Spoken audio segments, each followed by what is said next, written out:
what time is it now? 7 o'clock, same as Brisbane, yeah. So how is it? Sydney is east or west? I think it's EST, Eastern Standard Time. Yeah. It's complete east side. Yeah, so you're east side. Okay, so then it would be what? Melbourne would be on a different time zone? Yeah, I think so.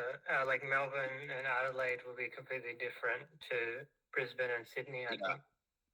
Okay, so we were just discussing, because actually we had started this time to have this Q&A session when we were in Australia. So this is Australian timing, right? It's like 7 p.m. when people are off work and all. So but there was no Bhakta or Bhaktin joining from Australia. I think you're the only one even today. So actually we're sharing this link in the Australian ISKM group. So there's our devotees there that are preaching, and they have this group. Sorry? I don't know. I heard someone. So we were trying to cultivate some new bhaktas and bhaktins from that group to join those sessions. And in the beginning, 1 or 2 were joining, and now it's completely stopped. So, I mean, if we were to move these classes a bit later, would it still be okay for you? Oh, yeah. So like about like any time is okay for me, really. You sleep late, like you don't have a fixed schedule, or? Like about 10 o'clock I go to bed, so yeah. Okay. Yeah, so 10 o'clock is pretty much good. Like sleeping time for me, yeah. All right. Okay, sorry, my camera keeps disconnecting.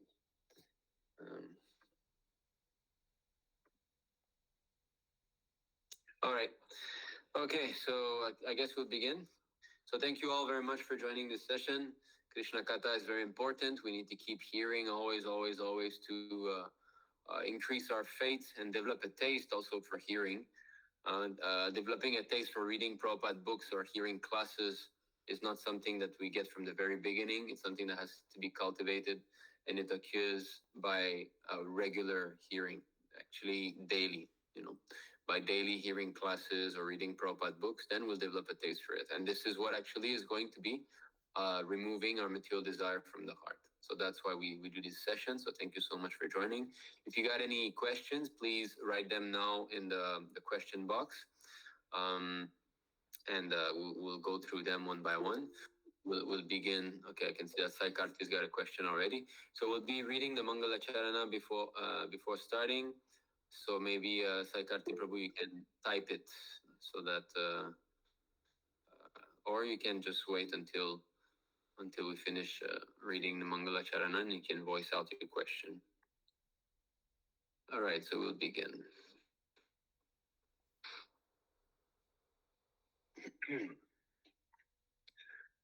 Om Gyanatimirandasya Gyananjala Shalakayam Chakshurunmilitam Yena Tasmai Shri Gurave Namaha Shri Chaitanya Manobhishtam Stapitam Yena Bhutale Swam Rupaha Kadamahyam Dadati Svapadantikam Vandeham Shri Guruho Shri Yuta Padakamalam Shri Gurun Vaishnavamscha Shri Rupam Sagrajatam Sahagana Raghunantam Vitam Tam Sajivam Sadvaitam Savadhutam Parijana Sahitam Krishna Chaitanya Devam Shri Radha Krishna Padan Sahagana Lalita Shivashakam Vitamsha E Krishna Karuna Sindho Dina Bandho Jagatpate Gopesha Gopika Kanta Radha Kanta Namustute Tapta Kanchana Gaurangi Radhe Vrindavaneshwari Vrishabhanu Sute Devi Pranamami Hari Priya Vancha kalpatarubhyascha kripa sindhubhya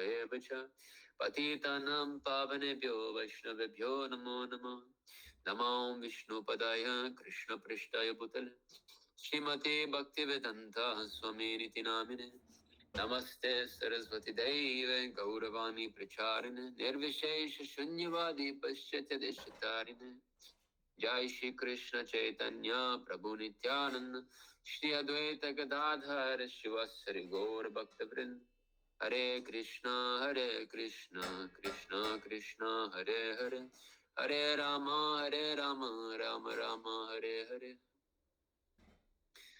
Okay, thank you all for joining. So we shall begin the question session, Q&A. I always write basics of Krishna consciousness because these are meant to be more for an introduction to Krishna consciousness, and we're trying to cultivate newcomers. So that's the platform to do.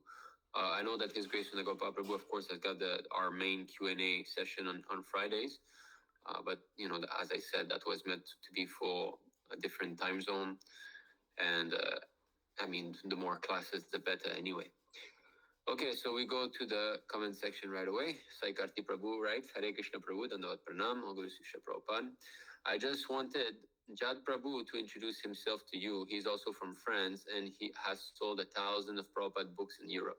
Yes, actually, I'm in personal contact with Jad Prabhu.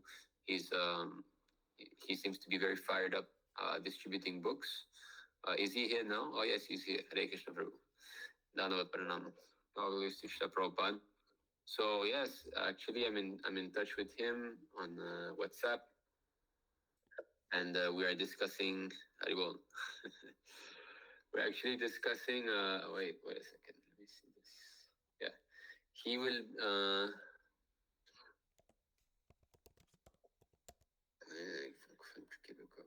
Yes, we were discussing about getting books. Actually, he has this platform where he sells his books in French, Prabhupada books in French, and he's selling daily. He shares his quota of books sold, so at least one book a day, like that, sometimes more. And I wanted to actually order a book for my sister in Canada, and he says that he will be sending it free of charge. So thanks a lot to Bhaktajad. That's it. Actually, I have not replied your last message, I believe, Jad Prabhu, you sent on Tuesday. Sorry for this. We were busy preparing for the Ramanavami festival yesterday. So I hope you all had a nice Ramanavami festival yesterday, even if it was not a big celebration. I hope that you were at least celebrating. We had a nice festival here. Nobody came, but it was still nice. It was just the few of us here at the temple. Yes. So, all right. Let's see. Next question.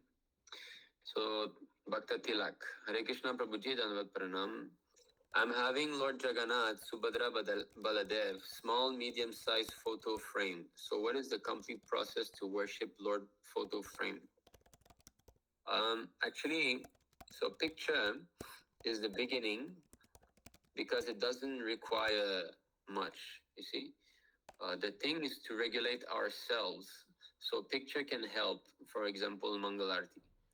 Because it's expected that every devotee should come to the point of doing Mangalarti every single day.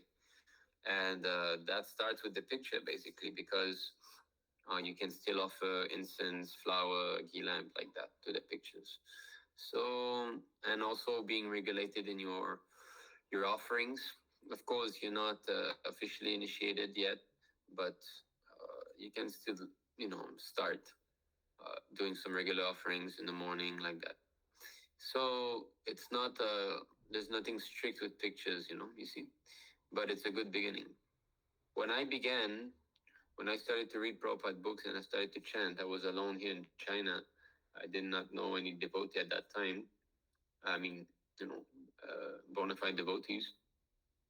So I had this little altar with pictures there, and I would do arati once in a while. I was not very regulated, but at least I would try to wake up every morning and do a little simple arati and offer fruits and milk, like that. So you do this, you do as much as you can, and you try to make your offerings on at the same time, like that. You start to begin to have a little bit of regulations with the pictures. And as you progress, if one day you want to take initiation and all, then you can start having your own deities if you're not joining a temple and so on. And then you can you can begin doing a bit more of regulated worship. This week, actually, during one of the our japa session, at one point I showed a bit. Sami Prabhu was there. I think Veron Prabhu also was there. They've seen a bit how you worship deities every morning. The puja in the morning. There's different items that need to be offered, and this is regulated. Once you start, if you have your own deities, once you start, you don't stop. But that requires a bit of training to be able to maintain that. It's not very easy in the beginning. I install those small deities that I have now, the deities that I carry with me and that I worship every day. Shishinitai Gora Sundar, so Gora Nitai, and I have a Shalagram Shila, Murali Dhara Krishna Shila. So these three deities I carry with me everywhere I go. So as I traveled this 9 months with my family, in the beginning I only had Gora Nitai. We first went to Singapore. His Grace Nagopal Prabhu allows me to put them on the altar there. So they're on the altar. There's two sets of small Utsava Murti there when we go there. So the worship is done by the pujari who does the small deity worship in the morning. So I don't have to be personally worshiping them there.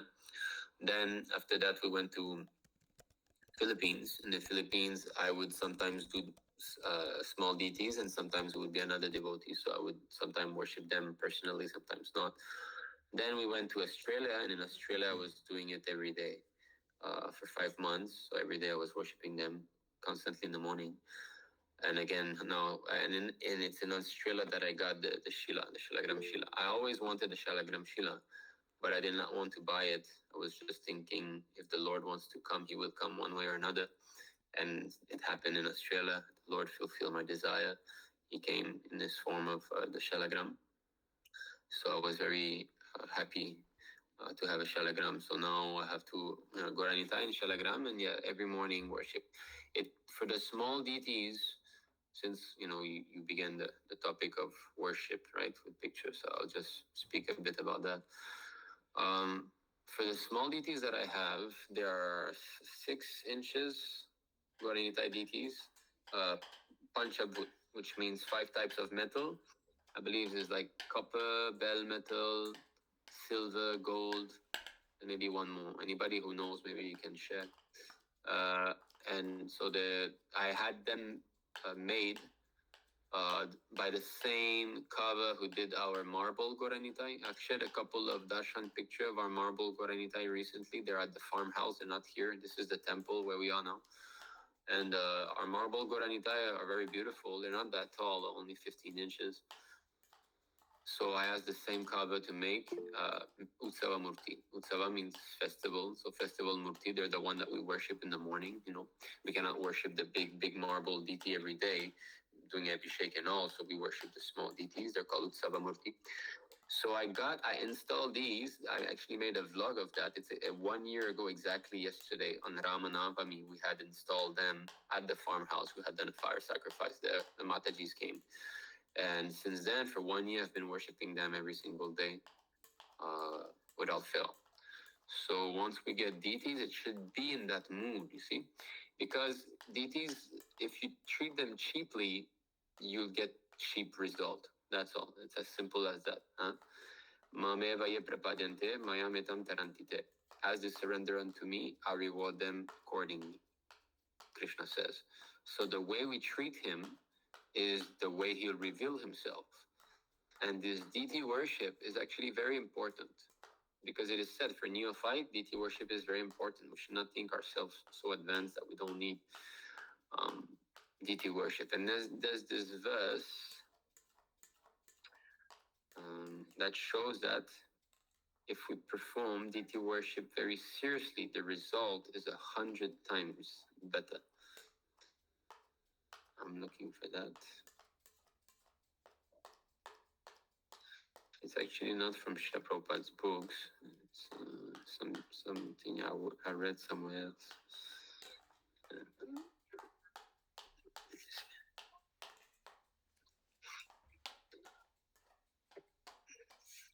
I could never be really regulated before getting deities.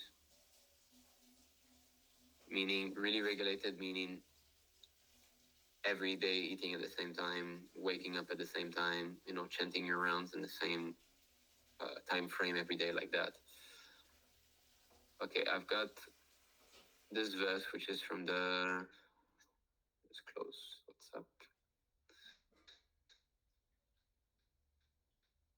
It's from the Shri Bhakti Sandarbha from Srila Jiva Goswami. So the rules of scripture are described in these words of the Vishnu Rahasya.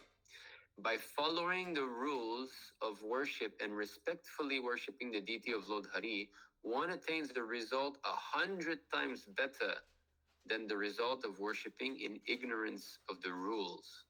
See, so I think there was a question asked recently in the ice game. Have you seen that verse? Could you see it? Was it clear?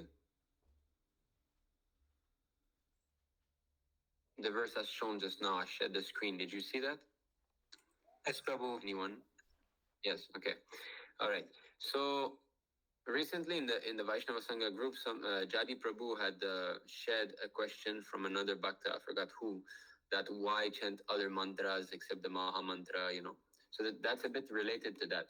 You see, just now it says deity worship. If you know the rules and regulations of deity worship and you're careful about following them, you get a result that is 100 times better. That means that in one day of worship, you get the equivalent of 100 days of worship of someone who's not doing properly. So it's important to know these rules and regulations. That's why there's some specific mantras that are there. There's some specific ways of cleanliness, and as I began deity worship, first of all, I had our big marble Nitai. I mean, they're 15 inches, maybe all like this. And I was doing the morning puja with them. And that's wrong because, first of all, they're made of marble. They're a bit big. They're too big. And it's dangerous to move marble deities all the time. And I would move them all the time. Every morning, I would take them from the higher step of the altar to the middle step in their bathing snana patra. And then I would do the worship and I would do everything because I wanted to worship them strictly, but I didn't want to get another set of small deities. And then His Grace Nagopal Prabhu told me, no, actually, you should get some small Utsava Murti. It's not supposed to be like that. And even Prabhupada said it's dangerous, to move marble deities all the time. It is true. So that's when I decided to get the small Utsava Murti. And that's it. So from last year, I began that, and I'm very happy I did that. Now my morning is like this. Like my morning, it's always that after Mangal Arti, I worship them. And I really feel happy doing it. And you develop a relationship with the deities. They're not simply some trinket on the shelf, because unfortunately, this is what happens in most grihastha ashram, most household. The deities are kind of trinkets on the altar. They're not cared of so well. There's some offerings going on here and there, not always regulated, and worship is not strict like that. So that should not happen, actually. If we have deities, we should be serious about worshiping them properly. So that's why we start slowly. I started with introducing that much. Then I thought, okay, that I'm capable of following this. I'll go a step further. I'll introduce some other things. Just like every item that you offer, there's a mantra, for example, when you offer a seat, there's a mantra for that. When you offer achaman, Ochishtopya suchirvapi yasya smarana matrata shuddhinapnati tasmaite idam punarachaminiyakam. So this is the last achaman that you offer. So this whole mantra you say. So I didn't start with these because it's a lot of mantras for each item. I didn't start with that. I was just saying that, for example, idam achaman, klim goranama, klim nityananda. Lord Nityananda's got like two different klim, bija mantra. They're called a bija mantra. When you start with klim like that, it's a bij. It's the seed mantra for the specific deity that you worship, like that. So I would just say that, okay, idam achamaniyam, klim goranama, like that. And I would simplify. So because I didn't want to introduce too much, because if you introduce too much in the beginning, you cannot follow. That would be detrimental. So I don't know if you'd like to hear more about deity worship. We can continue this topic, or we can see what are the other questions. Maybe we can see other questions, and if somehow other gets related, we can come back. Let me know in the comment, or just unmute yourself if you'd like to hear more about deity worship. Maybe we can talk about that. Okay, Priyansha Das is asking, Hare Krishna Prabhu, please accept my humble obeisances. All glories to Srila Prabhupada. My question is that Lord is residing in everyone's heart and declares from within whenever we are making decision. How to know that Lord is declaring that and not Maya? Yeah. So Krishna is in our heart, yes, and he's in the heart of every single living entity. Yet some people's intelligence is telling them to rob someone.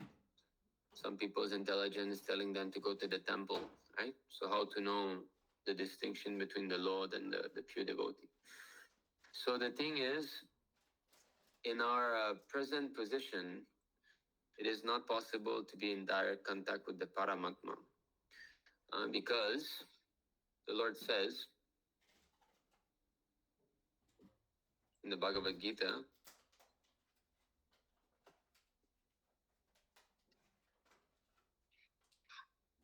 who is the one who is in direct contact with Krishna? So it's there, 6-7, Bhagavad Gita. Sorry, let me pull it out. Chapter 6, text 7.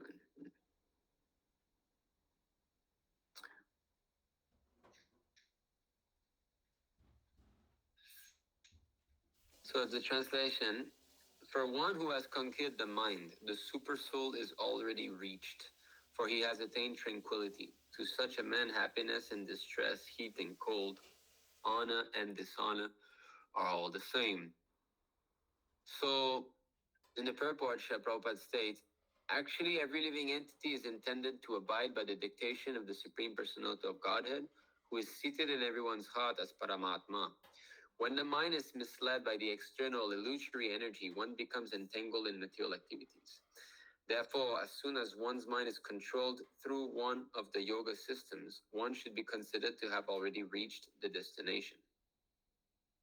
One has to abide by superior dictation. When one's mind is fixed on the superior nature, he has no alternative but to follow the dictation of the Supreme. The mind, so what is fixed on the superior nature? What does that mean? That means that one identify himself as spirit and not as matter. Of course, for a devotee, that means identifying himself as a devotee, eternal servant of the Lord. So it's a personal spiritual realization instead of an impersonal. The effect of controlling the mind is that one automatically follows the dictation of the Paramatma or super soul. You see? So if you're able of controlling the mind, then you are guided by Paramatma. Because this transcendental position is at once achieved by one who is in Krishna consciousness, the devotee of the Lord is unaffected by the dualities of material existence, namely distress and happiness, cold and heat, etc. This state is practical samadhi, or absorption in the Supreme. So a devotee is always guided, first of all, by the spiritual master, who is the external manifestation of the Paramatma. So if somehow you get intelligence to follow Srila Prabhupada's instruction, that is the Paramatma. If it concurs with Prabhupada's instructions, then that is good. For example, if in the morning you're doubting, should I sleep more or not? And then you remember, no, I have to wake up. Yeah, I must wake up like that. If I don't wake up, I'll fall in the modes and I'll be even more suffering. So that is good intelligence. Then who is giving that? So that is Krishna. That is Paramatma, because it is in accordance with Srila Prabhupada's instructions. We have to double check with the spiritual master because we're not qualified to be in direct contact with the super soul at the time present. As you're asking, right? How to know the distinction? So that means we are not sure what is what. Sometimes it can be the mind speaking. So in this way, the super soul will help the devotee, and the Lord speaks 10:11 that he's in our heart and he's going to help.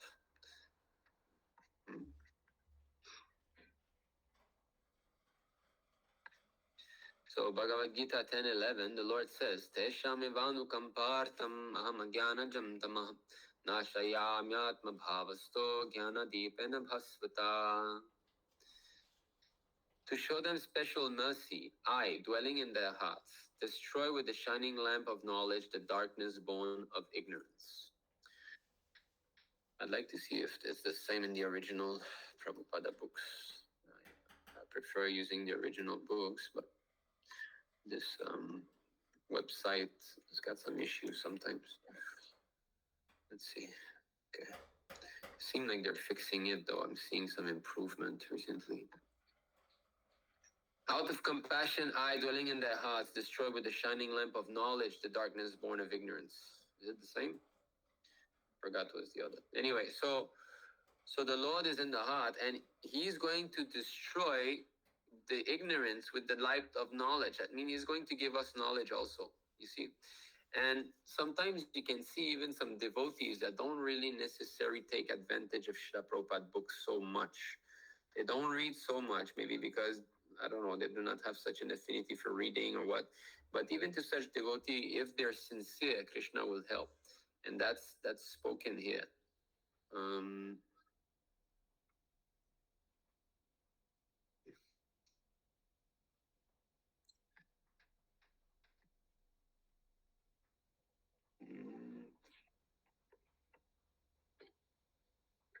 Yeah, you see, in the purport, actually, that is not the fact. Okay, sometimes philosophers criticize the devotees because they think that most of the devotees are in the darkness of ignorance and are philosophically naive sentimentalists. Actually, that is not the fact. So, Sri Chaitanya Mahaprabhu said that a devotee is the most intelligent. You see, we don't judge devotee the way that we judge karmis. A karmi, okay, what is his IQ, how much he can do, like, that's how we judge him. But a devotee, if he has surrendered to Krishna, that is a sign of intelligence, even though he might not be able to do like gymnastics of the mind, like some philosophers and so on. That's not how we judge. Any person who has come to Krishna is the most intelligent person. So here, there are very, very learned scholars who have put forward the philosophy of devotion, but even if a devotee does not take advantage of their literatures or of his spiritual master, you see that? If he's sincere in his devotional service, he's held by Krishna himself within his heart. You see, Prabhupada is saying that even some devotees, they don't take advantage of the previous acharya's writings or of his own spiritual master's instruction. Still, Krishna will help if he's sincere. Now we have to be careful with that. We should not use that as an excuse to not read Prabhupada books and so on, right? That's in special cases. Maybe the devotee are not that intellectually inclined, or they might not have Brahminical mindset, and so on. So, but Krishna is still there. So the sincere devotee engaged in Krishna consciousness cannot be without knowledge. The only qualification is that one carry out devotional service in full Krishna consciousness. You see, so they speak of physical guru. Prabhupada said actually even one doesn't even take, advantage of his spiritual master. He can still make progress if he's sincere because of Krishna. Of course, not taking advantage of his spiritual master doesn't mean that doesn't follow the instructions. Not like that. Is that maybe the spiritual master is available and still the devotee doesn't take the advantage to go and submit some questions. He doesn't take full advantage of the presence of his spiritual master or of his books. That's the idea here. So Super Soul is there, and if we're sincere, we will realize that he's guiding us more and more. You see, in Prabhupada's letters, if you remark, one thing that Prabhupada often says is, just keep on serving, keep on, and Krishna will give you more and more intelligence. He often says that. If you've read some of Prabhupada's letters, you'll notice that. So he's saying that Krishna will give you more and more intelligence on how to do. So that means that the Lord is there and he will be guiding, why we get some ideas of service. Huh? Just like some couple months ago, we have our Bhakta Sai Karti. I believe he started that with some other devotee who I think inspired him or something to upload everything in, what is that platform? Spotify, right? So I'll upload that class. So where did that inspiration come from? How did it like everybody knows Spotify is there, and everybody knows we've got so many classes. So now we're uploading the audio. For at least it's in an audio format on Spotify. So who is getting these ideas? Who's giving these ideas? So that is Krishna. So then, when we get inspiration for devotional service, we know that this is Krishna, and we know that our chanting is proper, because if our service increases, that means our chanting is correct. Because chanting means, my dear Lord, engage me in your service, right? So if service comes our way more and more, that means the chanting is properly done. But if service is decreased, or if we complain about service, then that means there's something wrong with our chanting. So, yeah. Um, But to be in direct contact with Super Soul, always, that is only for the pure devotee, because the pure devotee doesn't touch the three modes, and therefore, whatever dictation is there is from Super Soul, or sometimes even from Krishna directly manifest, or through the deity. In some form or other, he's getting guidance from the Lord.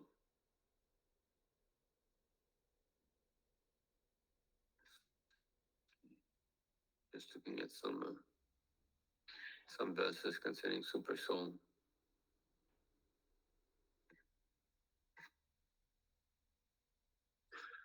So yeah, so I believe that answered the questions. We have to double check which Prabhupada's instructions. Then we know.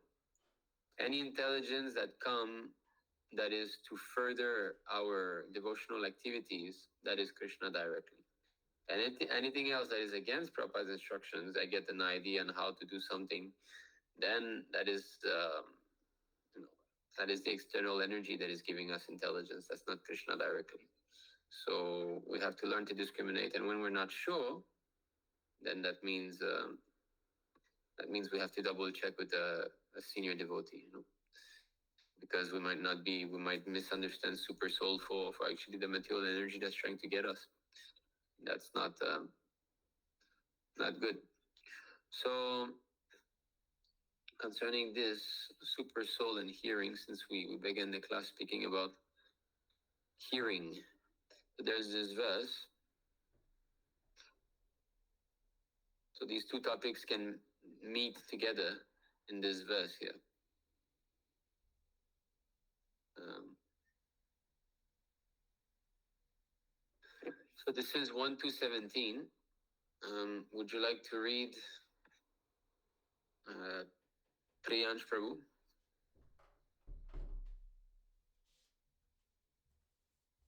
If it's possible for you to read Priyansh Prabhu? Yeah. Hare Krishna Prabhu, please accept my Hare invitation. Jai Shri Prabhu. All glories to Srila Prabhu. Translation: Sri Krishna, the Supreme Personality of Godhead, who is the Paramatma, Super Soul, in everyone's heart, and the benefactor of the truthful devotee, cleanses desire for material enjoyment from the heart of the devotee who has developed the urge to hear his messages, which are in themselves victorious and virtuous when properly heard and chanted. So you see here that yes, he's in our heart, but he's going to give us intelligence, proper intelligence, if we develop an urge to hear about him. One who has developed the urge to hear his messages. So if we develop this desire to hear more classes, to read more of Prabhupada books, then the Lord is going to guide us more and more. I dwelling in their heart, with the shining lamp of knowledge destroy. So he will be doing that only if we develop an urge to hear about him. If we go one, in the purport, Prabhupada says, message about the Lord are not different from him. So in this way we associate with him.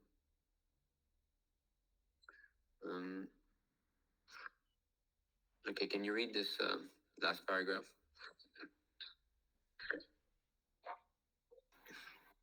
To become restless in the contact of women and wealth is not an astonishment, because every living thing is associated with such things from remote time, practically immemorial. and it takes time to recover from this foreign nature. But if one is engaged in hearing the glories of the Lord, gradually he realizes his real position. By the grace of the God, such a devotee gets sufficient strength to defend himself from the state of disturbances, and gradually all disturbing elements are eliminated from his mind. See, so gradually, this is a gradual process. It's not that as soon as we begin Krishna consciousness, we'll be freed from the desire for women and wealth. No, it will still be there, but it will minimize more and more and more and more and more and more until the desire for sex and wealth will disappear from the heart.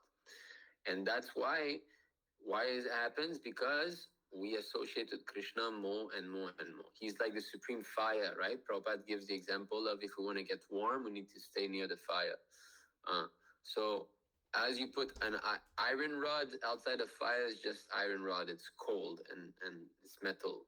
But if you put it in the fire, it becomes hotter and hotter and hotter. At one point, it becomes fire. It becomes spiritualized, in other words. So if we are constantly in touch with Krishna, who is not different from his kata, his topics, or his words, then we become purified more and more. And the science behind that is what we'll see, right? If we go one verse before, 1 to 16 is also a very important verse. You see, you can read this. Or twice born sages, by serving those devotees who are completely freed from all vice, great service is done. By such service, one gains affinity for hearing the messages of Vasudeva. So actually, the real key factor for developing a desire to hear more, attend more classes and all, is by serving Srila Prabhupada. Because here it means Srila Prabhupada. Twice born sages, by serving those devotees who are completely freed from all vice, great service is done by such. Of course, Prabhupada and the Vaishnavas, the advanced devotee also. But it's especially Prabhupada, because if we serve Srila Prabhupada, we follow his instructions. Serving means following his instructions. Then we develop that affinity to hear message about Krishna. And why is that? It's because when we associate with an advanced devotee, a pure devotee like Srila Prabhupada, associating means getting his qualities. That verse that describes association, actually that verse is somewhere in the 11th canto, but I don't know where exactly. But anyway, it's here. It's in the 11th canto in the purport somewhere. But I have it. It's from the Hari Bhakti Sudodhaya. So as the qualities of a nearby object are reflected in a crystal, one similarly takes on the qualities of a person with whom he associates. Therefore, in order to increase one's devotional sentiment in his own line, a wise person should take shelter of those who have the same temperament.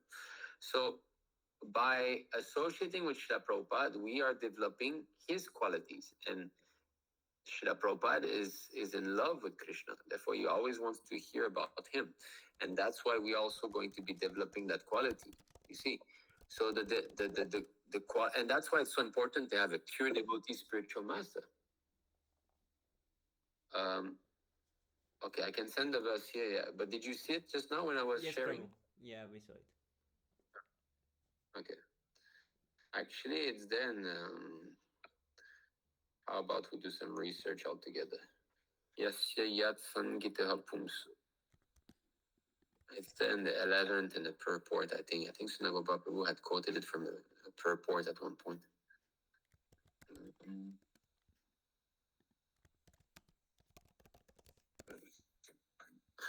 Yes, yep.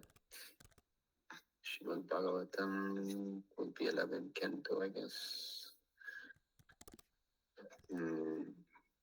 Maybe someone can do some research. I'm pretty sure it's then the 11 canto. Maybe you can type the first couple of words, You can share later on. I can do that research while we're having the class. So yeah, so as we associate with Prabhupada, his qualities are going to be transferred in our heart. And that's why we will be developing a taste for hearing about Krishna. And this is explained also, it's there in that purport of that verse that we just, he gains an affinity for hearing the message of Vasudev. So why is that? Because, yeah, it said, let me find this.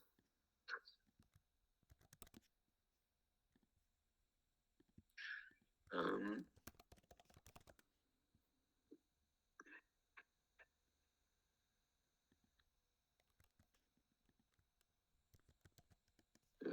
where I did. Okay, that's it. Yeah, last sentence. Yeah. Can you read this? Priyanshu? By serving the servants of the Lord, one gradually gets the quality of such servants, and thus one becomes qualified to hear the glories of the God. The eagerness to hear about God is the first qualification of a devotee eligible for entering the kingdom of God.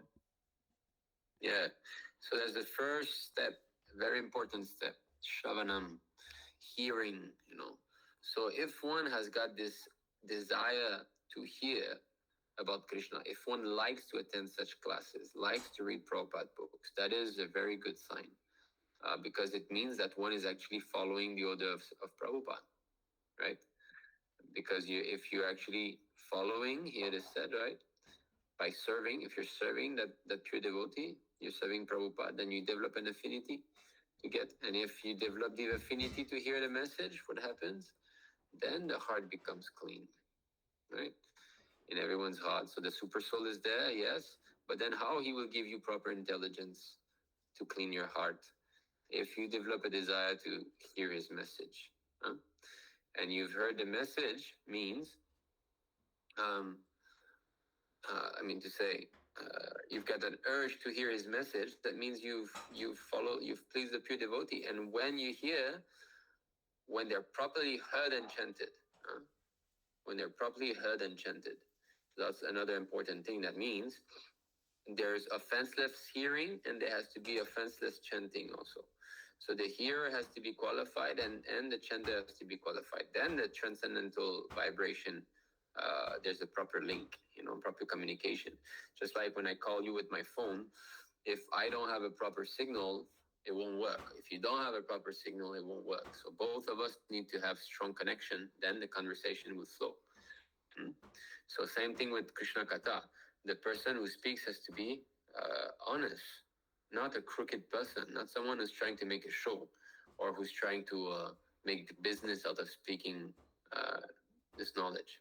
He has to speak with genuine intentions and he has to be qualified to speak. And what's the qualification? He has heard properly. So one who is hearing properly, then he's qualified of speaking properly. So it's a chain. So, yesterday I was thinking about that. Like here at the temple, we were alone yesterday. There was no guests. So it was just my family and the three Matajis here.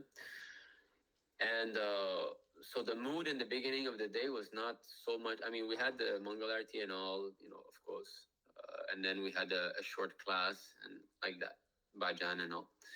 And then after that, it started to dwindle. It didn't feel much like a festival. And then I thought, okay, let me try to change the atmosphere a bit. So I started to put some bhajan on the speaker. Then I went in the kitchen and started to cook. I started to prepare some sweets and all. And then we could feel slowly.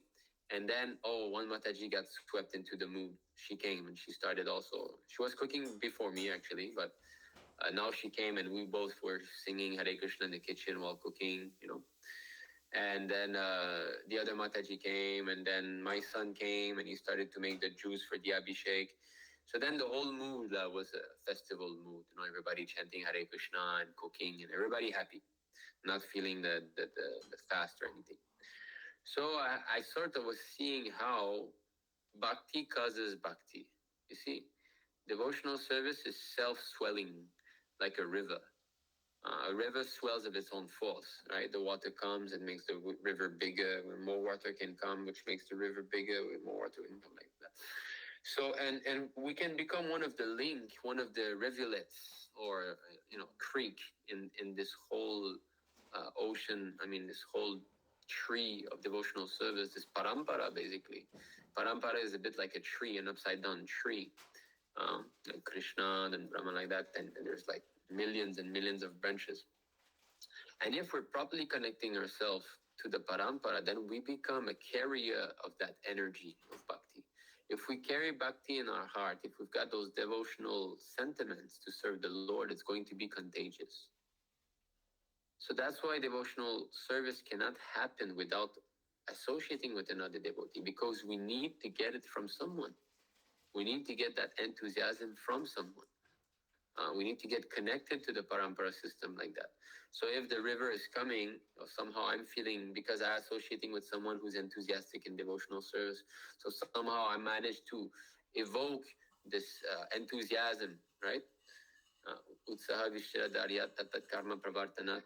So one of the 6 items of beneficial for devotional service is to be enthusiastic. So let's say I develop that enthusiasm and I start to serve, with sincerity, and I start to like my service. I'm going to be one of those bona fide link to kindle that bhakti in someone else's heart, provided that person is also genuine. See? So, and in this way, that person becomes a link and makes. So in this way, this parampara is still going on. We can be part of the parampara, but we should know our place in the parampara, not to claim to be one of the current bona fide acharya who's distributing the knowledge to the whole world. Not like that. That place is to Prabhupada, but we can act as via medium. So, okay, where were we? Yes, 1 to 17, and then we come to 1 to 18 in the Bhagavatam, which is a famous verse that we sing every day before Bhagavatam class. For those of you who don't know, before Bhagavatam class, there are 2 verses that we sing. This is the second verse we sing. Nashtaprayeshu abhadreshu nityam bhagavata sevaya bhagavatyuktam ashloke bhaktir bhavati naishtiki. So, translation you can read, Priyansh Prabhu.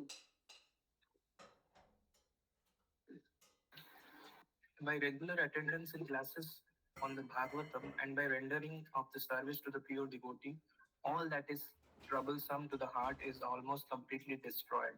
And loving service unto the personality of Godhead, who is praised with transcendental songs, is established as an irrevocable fact. And that is how we get to the Nishta platform. This verse describes the way to get to the Nishta platform. So what is that Nishta, right? Adav Shraddha Tata Sadhu Sangha. So first there's faith, then there's association with devotees, then there's Bhajana Kriya, so proper engagement under the guidance of devotee. Of course, Prabhupada sometimes translate that taking initiation and then following the rules and regulations. And then there is Anartha Nivritti Syat. That means when we are bona fide and engaged in devotional service under the guidance of a pure devotee, then the purification occurs, right? Because the prior verse, when you serve those pure devotee, then you develop an urge to hear the message like that. So you hear the message, then by Shravanam, you purify the heart. I dwelling in the heart with a shining lamp of ignorance destroyed, right? So Krishna removes this anarthas in our heart if we hear about him generally. But that happens only by bhajana kriya. So engaging in bona fide devotional activities. And that will only occur if we are associating with devotees like that. So it's a whole process that makes sense. And here, that verse that we just read, it says, almost completely destroyed. By regular attendance in the classes of Srimad Bhagavatam and by rendering of service to the pure devotees, all that is troublesome to the heart, all the anarthas, are almost completely destroyed, and loving transcendental service unto the Supreme Lord is established as an irrevocable fact. Irrevocable, nishta. After that, it's fixed, So almost completely destroyed means that the mode of passion and ignorance are still there in that devotee. Even though he's on the Nishta platform, they are still visible, but it will not affect the devotee's spiritual advancement, as opposed to someone who's not on that platform. Someone who's not on the Nishta platform, when the mode of passion and ignorance come, that will create a disturbance, and his devotional sadhana is regulated, his faith basically will dwindle. See? Whereas someone who's on the Nishta platform, even though those modes come and attack once in a while, they will not shake him. He will be able to tolerate. Okay, so that's how you know Paramatma. You have to double check with Prabhupada, So these are all the symptoms of that being connected properly. Okay, let's continue with our questions. Okay, Saikarti Prabhu says he's sorry he has a class. Yes, he will join later. Hare Krishna. Bhakta Tilak, I believe, who left also. I don't know if he's back. Oh no, he's back. Okay. So Bhakta Tilak is asking, is this your real name, Prabhu? Tilak? That's a nice name. Prabhu. Yes? Maybe your initiated name should become Vaishnav Tilak. Vaishnav Tilak Das. Okay, so Prabhuji, while reciting Panchatattva prayer, should we start by saying Jaya, Shri Krishna Chaitanya, or only start by Shri Krishna Chaitanya? Because Srila Prabhupada has not written in Bhagavad Gita book the word Jaya. And Srila Prabhupada also always start with Shri Krishna Chaitanya. No, he doesn't always start with Shri Krishna Chaitanya. He starts with actually what I've heard. When we speak of audio, now we speak of audio hearing Prabhupada. You know that this Hare Krishna Kirtan of Prabhupada. Bhaja Shri Krishna Chaitanya, right? Prabhu Nityananda. He starts like that. So Prabhupada starts with Jaya or Bhaja. Sometimes he starts with Bhaja also. Bhaja Shri Krishna Chaitanya. And before chanting the Hare Krishna Mahamantra, I think there's a purport on that. Give me a second.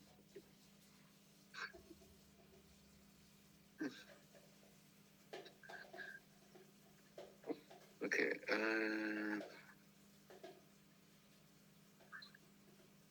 And of course, the direct answer is yes, we have to chant Jaya Shri Krishna Chaitanya. But if I just say that, it's not good enough, right? So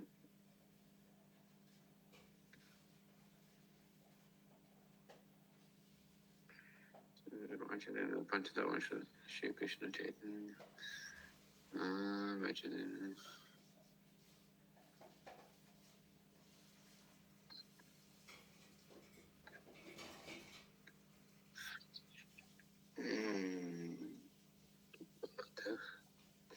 Yeah, so in that purport, actually, you're right. Prabhupada also doesn't say Jaya.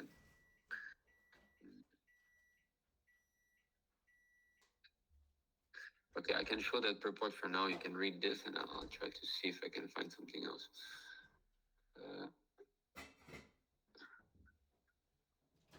Where is it? Sorry, huh?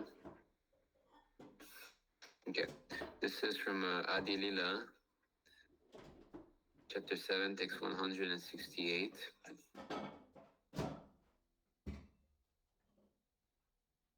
So, Tilak Prabhu, would you like to read this part here?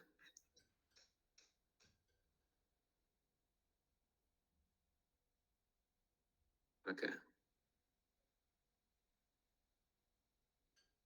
Can start from there.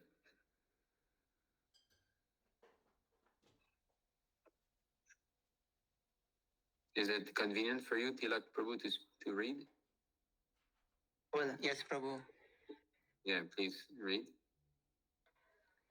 Strictly speaking, when chanting the names of the Panchatattva, one should fully offer his obeisances. Shri Krishna Chaitanya Prabhu Nityananda Shri Advaita Gadatara Srivasadi Gaura Bhakta Vrinda. By such chanting, one is blessed with the competency to chant the Hare Krishna Maha Mantra without offense. When chanting the Hare Krishna Maha Mantra, one should also chant it fully. Hare Krishna, Krishna Krishna, Hare Hare, Hare Rama, Rama Rama, Hare Hare. One should not foolishly adopt any of the slogans concocted by imaginative devotees. Hmm. So okay, so here you see, as you're saying, there's no Jaya. So where does this Jaya come from?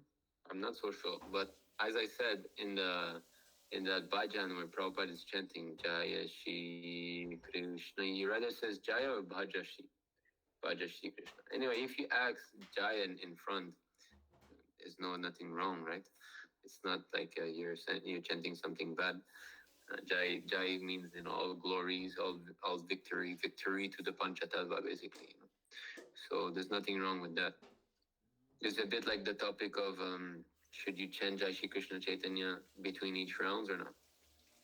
So of course, when we hear Prabhupada chanting, we have two recordings of Prabhupada chanting, right?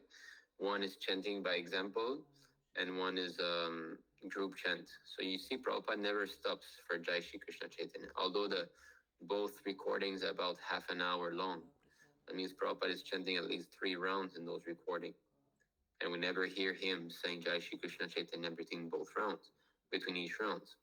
So there's no necessity, Prabhupada doesn't do it. But prior to your starting your chanting session, then yes, we should chant.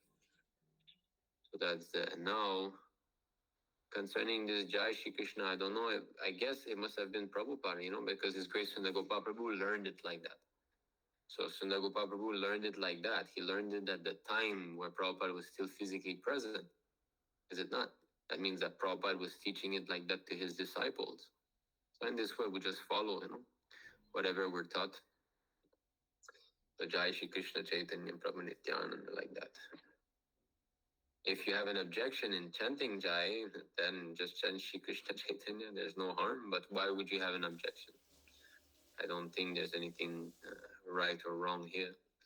The only thing is that Jai Shri Krishna is what we've been given by the senior devotees, right?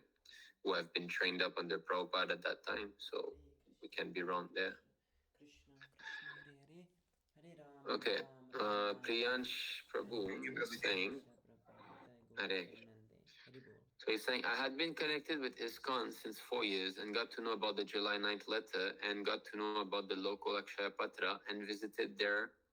But due to their low etiquette following as given Srila Prabhupada, I'm not stable at all. Then I got your video on Asat Sangha and connected with ISKM Vaishnava Sangha group. But I had been watching you on YouTube from the beginning of Krishna consciousness. Please get me so that I can continue my devotional service. I have my deities and I'm doing Mangalarti and all and chanting 16 rounds and following 4 regulative principles. Thank you so much, Priyansh Prabhu. Very happy to hear that you've come in contact due to such videos. So you're referring this Asat Sangha, are you speaking about this no compromise one? Because if you're mentioning ISKCON Bangalore, Akshaya Patra, I believe we had mentioned them in our no compromise episode of Asat Sangha Tyag. Is that the one you're speaking about, Prabhu? Yes, Prabhu. Yes. Yeah, there's no compromise. Yeah. So that's the effect. When we come in contact with bona fide devotee, actually, we should be feeling increasingly enthusiastic. That's the effect of hearing someone who's genuine. It's not that anybody who's dressed as a devotee will be able to enliven others.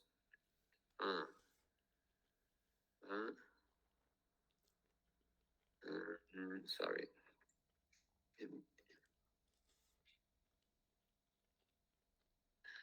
Yeah, this is a letter. It's an interesting letter that Prabhupada, the example that Prabhupada is giving here is a good example. So, Priyansh Prabhu, maybe you can read. Wait.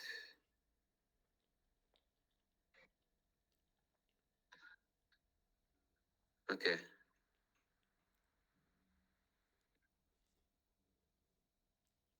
Okay, you read this here. Yes, Prabhu. The only thing is that we as preachers must be very, very pure, sincere, and serious. The crude example is that when a man is physically very strong and if he has sex intercourse with a woman, she is sure to become pregnant. When pregnancy fails, it is due to the weakness of the male partner generally. Similarly, if we are full with Krishna vitality, uh, then whenever we go, the audience will impregnated with the Krishna consciousness. You see, so someone who is full of vitality in Krishna consciousness, he's enlivened. He wants to preach sincerely. Then he'll be able to motivate his audience, people who are listening to him. When you listen to such a person, then you will feel, yes, let me do more. Let me be more serious. So that's the clue that we have found a devotee who's really bona fide. So for you now, you are chanting 16 rounds. You're following the four regulative principles. You've got your deities. You've got everything good going on. Now, what you need is to keep constant association with bona fide devotees. So now you've joined the ISKM Vaishnava Sangha group. This group, I'm telling you, is the best group on the planet at the moment. I'm convinced of that. Because the way, first of all, it is under the directions of sincere disciples of Srila Prabhupada. That's first thing. Second, uh, the devotees that are in there are very much sincere and active. Those japa sessions, those reading sessions, those live lectures, everything that's going on there is very enlivening if you get swayed in it. Because that group, ISKM Vaishnava Sangha group, is like a river. I compare it to a river because it's high speed, like you get 100 something messages a day. But most of these messages are simply reciprocation of love between the devotees. Hare Krishna Prabhu, thank you for associating with me. Thank you for chanting with me. Please come attend the japa session, like that. So if you get swept away in the current of that river of that group, you will feel energized. But you have to be able to handle it, to commit to it. Because when you see, there's about 400 members in that group, and most of them are standing on the shore, just looking at the river. And they don't get the result. They're not moving forward. A river can bring you to your destination very fast if you go in it, right? So they're just standing on the shore. They're not taking part in actually the devotee association that is happening there. Maybe there's about 20 devotees who are really benefiting a lot of that group amongst 400.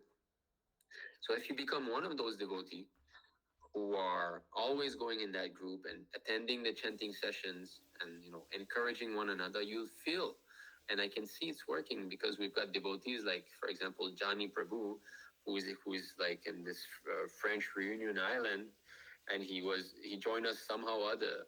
I forgot how he did, and now he's like super hyper. He's always like, on fire doing the chanting session, chanting his 16 rounds straight in one japa session like that. So he's really serious, and you can see that he's making genuine advancement, and he feels it, and he's so happy. So if you're serious about that, then you can also do like this.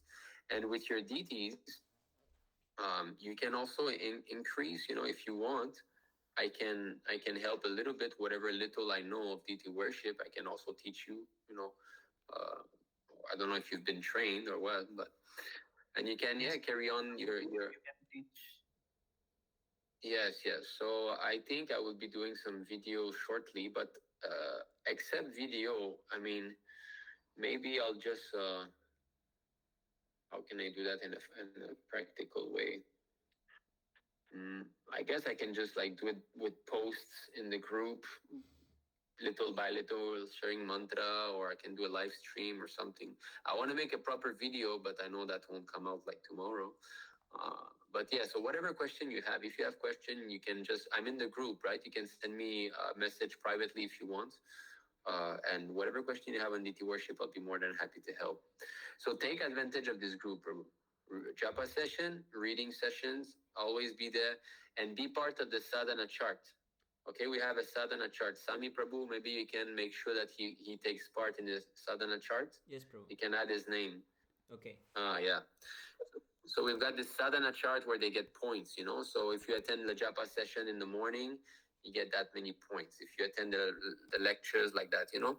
So and in this way, at the end of the month, I believe, or week, I don't know, they show up, you know, who has got the most points. So it's a little kind of game type motivation, but it's working, you know. So whatever we can use to get ourselves motivated, whatever it takes, just use it, you know. So that's what I say. Now where do you live? I don't think you've told us where you live. You say Akshaya Patra is near you, but where is that? Where do you live, Priyansh Prabhu? Yes, Prabhu, I'm from India, Odisha, Prabhu. Orissa. Okay. Who do we have in Orissa? I think the closest we have would be Murali Prabhu. I guess he's in um, Balasore, right? Balasore is not too far, I guess, right? Yes, Prabhu, it is a city mall. Yeah, it's I guess Balasore from Jagannath Puri would be what, a couple hours by car, is it? If I'm not wrong. Do you? Yes, Prabhu. Prabhu, I'm Yeah. from Bhubaneswar, right? Oh, okay. Bhubaneswara. Oh, okay. So you've got a big ISKCON temple there also, right? Bhubaneswar. Yeah. So anyway, okay. So that's it then. I'll put you in touch, if you don't mind, with Murali Krishna Prabhu. And he's in Balasore. So whenever you have some free time, are you a student or you're working? Yes, Prabhu, I'm a college student. I'm doing my BTech third year. Okay, okay. When will you be finished? 2025. Okay, not that long. That's good. Okay, so yeah, so for now, take advantage of this group, and always, if you have any questions or anything, you contact us and join those sessions. Tadvavid Prabhu, who's a very powerful Vaishnav, he knows, you know, so many shlokas. Attend his lectures; you will learn so much from him. Sundar Gopal Prabhu's Friday lectures. Now he's in America, so I don't think he'll be doing them. But once he's back, he'll start again doing those Q&A on Friday. Join these. Ourselves will be also starting every Thursday. We might actually cancel this time because we don't have any Australian, except of course we've got our Veron who's joining, but he can join a bit later, I guess. And I think we might begin again, or we had a series before called Krishna Conscious Taboos. So the one that you saw, right? So I think we'll revive that. So in this way, you'll get at least minimum 3-4 lectures a week that you can attend, and daily japa session, and all. You get more than enough, you know, to always get devotee association. So you do that, and you'll feel strong. And when you have school holidays, then you should make a trip to ISKM Balasore. We've got a small preaching center there, and yeah. So I'll be sending you Prabhu's contact later on. Okay. Are you on WhatsApp, Priyansh Prabhu? Yes, Prabhu, I'm on WhatsApp. Okay. Is it possible for you to send me a message on WhatsApp also? My number is the same as I mean, I can put it here right away. So please add me on WhatsApp. Yeah, I've put my number here in the chat box. So send me a message on WhatsApp, then I'll send you Prabhu's contact. Okay. So all right, we continue.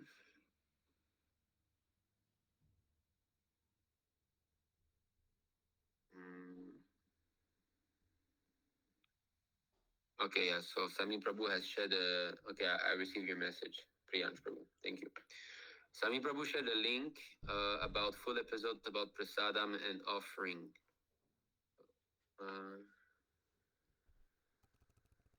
So which is this? Oh yes. So Prabhu, Tadavit Prabhu's theory, foundational theory. So about the importance of Krishna prasadam. So it's there in the chat session, chat box. Okay. Hare Krishna, Aditya Prabhu, thank you for joining. Bhakta Tilak. Prabhuji, this question is related to Kali Yuga. I want to know how we are currently living in Kali Yuga. Because Krishna appeared 5,000 years ago and Ramayana happened almost 8,000 years ago. No, Ramayana is much longer than that. It's almost 2 million years ago. How there is only 2,000 years difference between two great historic, yeah, so that's it. So it's a wrong calculation. I don't know where you got the 8,000 years. That's definitely not the date that we have from the Acharyas. I think Raman, Lord Ram appeared like 1,200,000 years ago or something like that. It's like 18 million years ago, Prabhu. 18 million? Yeah, Prabhu. No, I don't think so because it's not in the Satya Yoga. I think it's in Dwapar Yoga, right? Ramayana is No, Prabhu, Dwapar Yoga. actually, sorry. Go ahead, say. No, actually, like Suvala Prabhu made a video where he explained that it's like 18 million years old. 18 million, so then that would mean what? That would mean it was in the previous Chatur Yuga, is it? Yeah, like he's saying some 24th cycle of Treta Yuga or something like that. So it means it's not in this Dwapara Yuga. I mean this Satya Treta. So it's not in this Treta Yuga that he appeared, is it? What you're saying? Yeah, Prabhu. Yeah. Suvala Prabhu is saying that it's some other cycles Treta Yuga. It's not this. Okay. Anyway, so it's definitely not 8,000 years. So it's not. I don't know where you got this, Bhakta Tilak, this 8,000 years, but it's not this. Prabhupada saying, when I heard, I think Prabhupada saying like 1 million something. Anyway, I might have forgotten. Anyway, it's not that important, when he came, but it's definitely not 8,000 years ago. So how do we know it's Kali Yuga? What is the calculation to know? Huh? Well, the Acharyas are telling us, of course, from Srila Prabhupada, he's telling us, but Prabhupada always speaks on the basis of the scripture. So we know that Krishna appeared 5,000 years ago, and Krishna says that the age of Kali will come, right? Just like when he told Uddhava in the 11th canto, he says, don't stay here, the age of Kali is coming, right? And then there's another verse also that says, as long as Lord Krishna's lotus feet touched the planet, Kali could not enter. As soon as the Lord left, then Kali started to grow. So we know that Kali Yuga is because between each ages also there's a sandhya, a junction, where one age starts to enter and the other starts to retract. So they're sort of all overlapping one another. So in this way. But yeah, so we are in 5,000 years in Kali Yuga, but Raman was not at all 8,000 years ago. Veron, Bhakta Veron is saying, actually, I got the word Jaya from a Google image of the Panchatattva mantra. Yeah, because most devotees chant Jaya. And I think in former days also in Kirtan they used to sing Bhaja.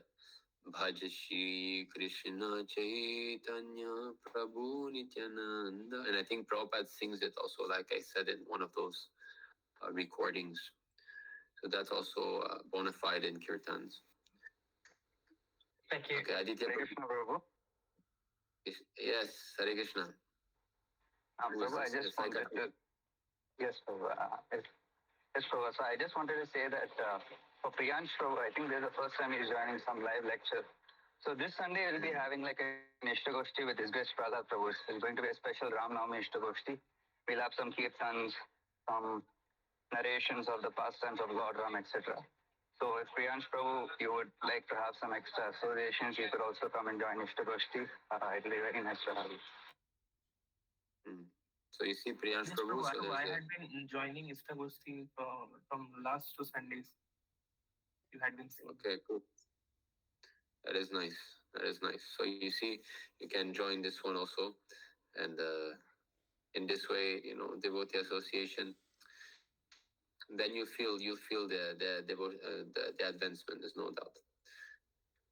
Okay, but Tilak again is saying, Prabhuji, while offering Dandavat Pranam to deities like Radha Krishna, Narasimha, Jagannath, what prayers should we chant? Namam Vishnu Padaya. So Pranam mantra of Srila Prabhupada. Whenever we bow down to any deities or what, it's always Prabhupada's Pranam mantra. That includes everything. So when you bow down to Radha Krishna, Namo Vishnu Padaya Krishna Prastavutale, like that. Jagannath Baladev Subhadra also. Okay, Bhakta Jad says, that means at least 2 million years before Lord Ramachandra appeared on this earth. Quote from Prabhupada. Just like Lord Ramachandra appeared on this planet, say millions of years before. He appeared in the Treta Yuga. Treta Yuga means we have passed only 5,000 years of this age. Kali Yuga, before that, there was Dwapara Yuga. Dwapara Yuga means 800,000 years, and before that, there was Treta Yuga, which continued for 1,200 thousands of years. That means at least 2 million years before Lord Ramachandra appeared on this planet. So here Prabhupada says at least. At least. He's calculating like that, at least if, but. So Saurabh Prabhu says it's actually 24th cycle Trita Yuga. I listened in a lecture. So there's no contradiction. It's rather this Trita Yuga, but if there's a quotation from a verse, that is the 24th, then it's the 24th. And Prabhupada says at least. Because from a logical perspective, we know Lord Ramachandra appeared in Trita Yuga. So last Trita Yuga is at least some million, 1.2 million years ago. So at least that much. That's what Prabhupada is saying here. So there's no contradiction. So yes. Okay, we've run short of questions. No more gas. Is it? Anybody's got their hand raised? So Bhakta Tilak is saying, can we offer Tulsi Manjaris to Lord Krishna? Of course. Actually, it's not can we offer Tulsi Manjari. Is without Tulsi Manjari, Krishna is not going to accept. You have to have Tulsi on the plate. Each offering that you prepare for the Lord, you must put the Tulsi there. And even garlands of Tulsi also, the Lord appreciates very much, especially Shalagram form. What are you? So Prabhu, Bhakta Tilak, Prabhuji, when I go to the temple after Darshan Arti, devotee, they give everyone offered Tulsi or flowers. So what should we do with the Tulsi or flowers? It's prasad, flower, you put it to your head and you smell it. It's prasad. The Tulsi, sometimes if you only have one Tulsi, you can eat also. There's no harm. So it's prasadam. Now, if of course a flower will dwindle, don't want to be keeping it always. So at one point you dispose of it properly. You can throw it next to a tree, in the bushes, in some bushes somewhere where nobody will be stepping on and no dog will be passing urine or something. Generally, if you find a spot that is clear of all these things, then you can always throw the prasad there after some time, like that. You throw in nature. Okay, we've got a hand raised by Rahul Piplani. So yes, Bhakta Rahul, please. Hare Krishna Prabhu. Sorry, You are Hare still Krishna, Prabhuji. all good. Fun. Thank you so much for your association. My heart is full of gratitude for ISKM, all the opportunities that I get to associate. I was about to mention it in the group, but maybe it would have been too cumbersome to put everything. I just bought these. I have a lot of hectic jobs, so I have bought these kind of rings for meditation and all, but I never use. I bought 2 of them from Dubai, but I'm not using. My beads are not in very good condition also, so it's very hectic with job. So I appreciate the japa sessions very much. So even if I'm not having a proper count, just to see the others, enthusiastically chanting Nitai Prabhu, Gyani Prabhu, everybody else on the group. So I feel very inspired, and so I want to thank. There are so many, lectures. It's like an incessant rainfall of mercy coming. So it's very nice. Otherwise, I kind of lost touch. I'm quite an old person in Krishna consciousness actually, but not very serious. So seeing all the sincere devotees is very helpful, and I feel very nice. I have my job all the time, like more than 10 hours a day. Sometimes I'm doing like 7 today, but yeah, really 30 hours this week already I've done. Stocks, is it? You do stocks? Sorry? Is it? You No, do this is stop? some kind of online work, just some basic support. I feel very inspired from Sami Prabhu. He is doing selflessly survey. It's like hundreds of messages on the group, and he's responding selflessly. I'm getting money, but I was not feeling very inspired for work some days ago. But I keep his inspirational example in mind that he is selflessly serving. And I had, been from many years, I was thinking to cook something, and I was not feeling inspired. I saw Swami Prabhu in one of the evenings. He put some music and kirtans and enthusiastically cooked. I feel very humbled also seeing the examples. People are fasting, doing this, that, so many things. So I feel very nice overall. Thank you so much for this group and creating this international association. Hare Krishna. Thank you for your kind words, Prabhu. Yes, definitely. Without devotee association, we just collapse. We can't make it alone. That's why this group is a blessing. Always these chanting sessions and all. It's saving us from being alone. So yes, and what you're saying about Sami Prabhu is right on target. He's very much active in the group, and he takes care of answering questions and on. He's very enthusiastic. So he's one of our warriors, our spiritual warriors. So yeah, glad, happy, Rahul Prabhu. Pray to Krishna to. You know how you should pray to Krishna. This is how you should pray. I'll give you a proper prayer.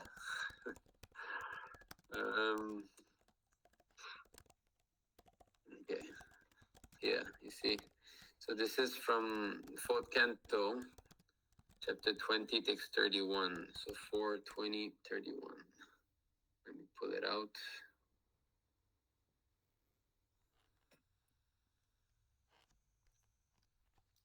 Okay, Rahul Prabhu, would you like to read this? I'm sharing now. Please read.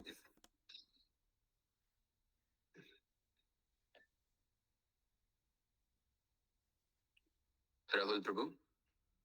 Oh, sorry, I did You're not. mute. I turned off my mic. Sorry, I'm reading now. Translation: My Lord, due to your illusory energy, all living beings in this material world have forgotten their real constitutional position, and out of ignorance, they are always desirous of material happiness in the form of society, friendship, and love. Therefore, please do not ask me to take some material benefits from you, but as a father, not waiting for the son's demand, uh, does every. But as a father, not waiting for the son's demand, does everything for the benefit of the son. Please bestow upon me whatever you think best for me. So you see how you should pray to Krishna? Yeah. You should just tell him, my dear Lord, please do whatever you think is best for me. That's called surrender. You let go, right? The Christians sometimes they jokingly say, Jesus, take the wheel. They say like that, like meaning, I surrender, just do what you want. So we have this prayer here, that my dear Lord, you're the Father, much better than I do. So don't ask me to choose what is good for me. You just do what you think is best, and Krishna will help you. Because he knows better. The problem is the problem is we still think we know better than Krishna. That's the issue. We still think that no, I know how to arrange my life and this. We try to make Krishna fit into our life instead of letting him fit us into his life. Right? That's the issue. We want to, okay, Krishna, come and take place in my arrangement. But Krishna says, no, you have to take place in my arrangement. So if you pray like this, Krishna will help you surrender. And don't worry, he knows very well how much we can take, right? So,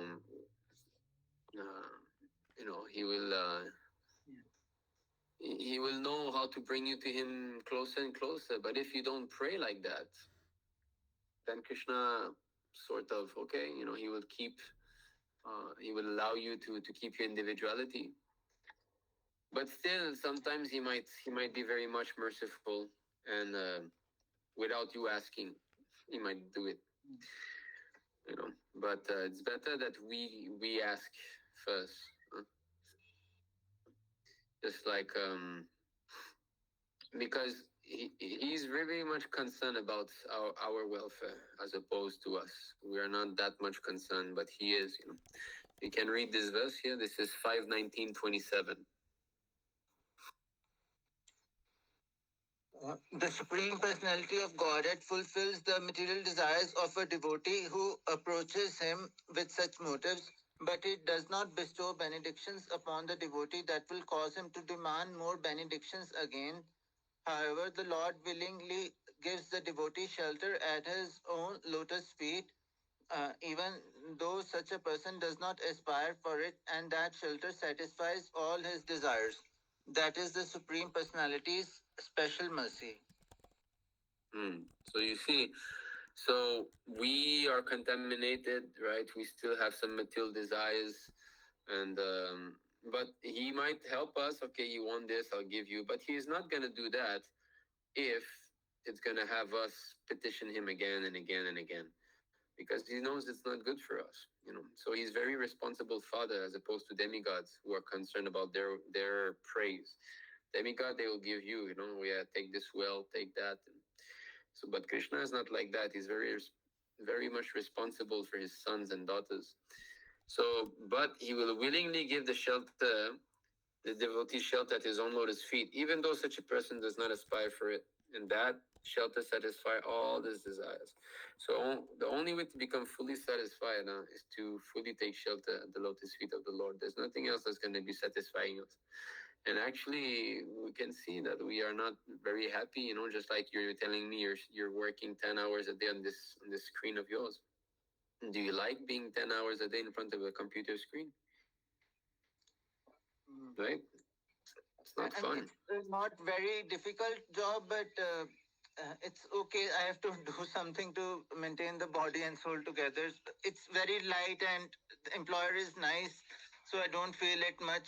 I take breaks in between. Sometimes I'm chanting also along with it, and sometimes eating. Sometimes anything. Yes, but the thing is, we're supposed to be running. We're supposed to be running with Krishna and Goloka Vrindavan. See, that's our constitutional position. We're supposed to be eternal spirit devotee that are there in the spiritual world, just enjoying with Krishna day and night. And we're saying, yeah, it's not that bad working 10 hours a day in front of a computer.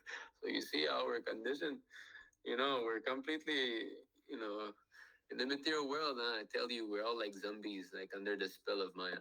Like we don't know what's going on. We think it's normal to be like this, but actually, when you go outside, everybody's suffering. Everybody's faces is gray. Walking, struggle for existence. You see cars going left, right, big bridges, people running, grabbing their clothes, entering their cars, and in this way, the whole scene of struggle for existence is set up. As though just a constant hassle that is happening. Everybody's suffering actually, and we're still thinking, no, it's all right. We're doing good. We're all under the spell of the influence of Maya. She's covering us, making us think that this world is not bad after all. We've got our cozy apartment and a cozy place, and we think it's fine. But death is lurking. Death is coming. So we have to be, and we have to become serious. Not that we feel ourselves comfortable. So we have to surrender. So therefore, if we don't have the strength to surrender, you know how I became full time? I started to pray similar to that prayer that I showed you. I was not full time, I was working. And then I started to pray to the Lord that, my dear Lord, I'm not willing to surrender to you. So please force me to surrender. I started to pray like that. And somehow I could see how he made some arrangement, some things that were completely beyond my control that forced me again to become full time and yeah, and this is the life that I like. I don't want to be going back to work again, no way. So you should pray like that, that my dear Lord, try to, do what is best for me. But this is where free will comes in play. Now now you have the secret. You know what type of prayer is gonna make you feel happy. But are you going to pray like that? To be continued in the next episode of Rahul Pilpalini's life. I don't know. I actually, Yeah, Prabhuji, you see? asked, I have many material desires. Like I see people who want to go to, take bike rides to Himalayas, and some are going to the Norway. I saw a video. There are just polar Okay. bears there. So, Okay. yeah. Polar bear. Okay. Let's say you forego this for this life. You've been doing that. You've been seeing polar bears for millions of life, right? So now, let's say you forego this for this life only. Even if you don't get the highest benefit of Krishna Prema, you're going to go to heaven.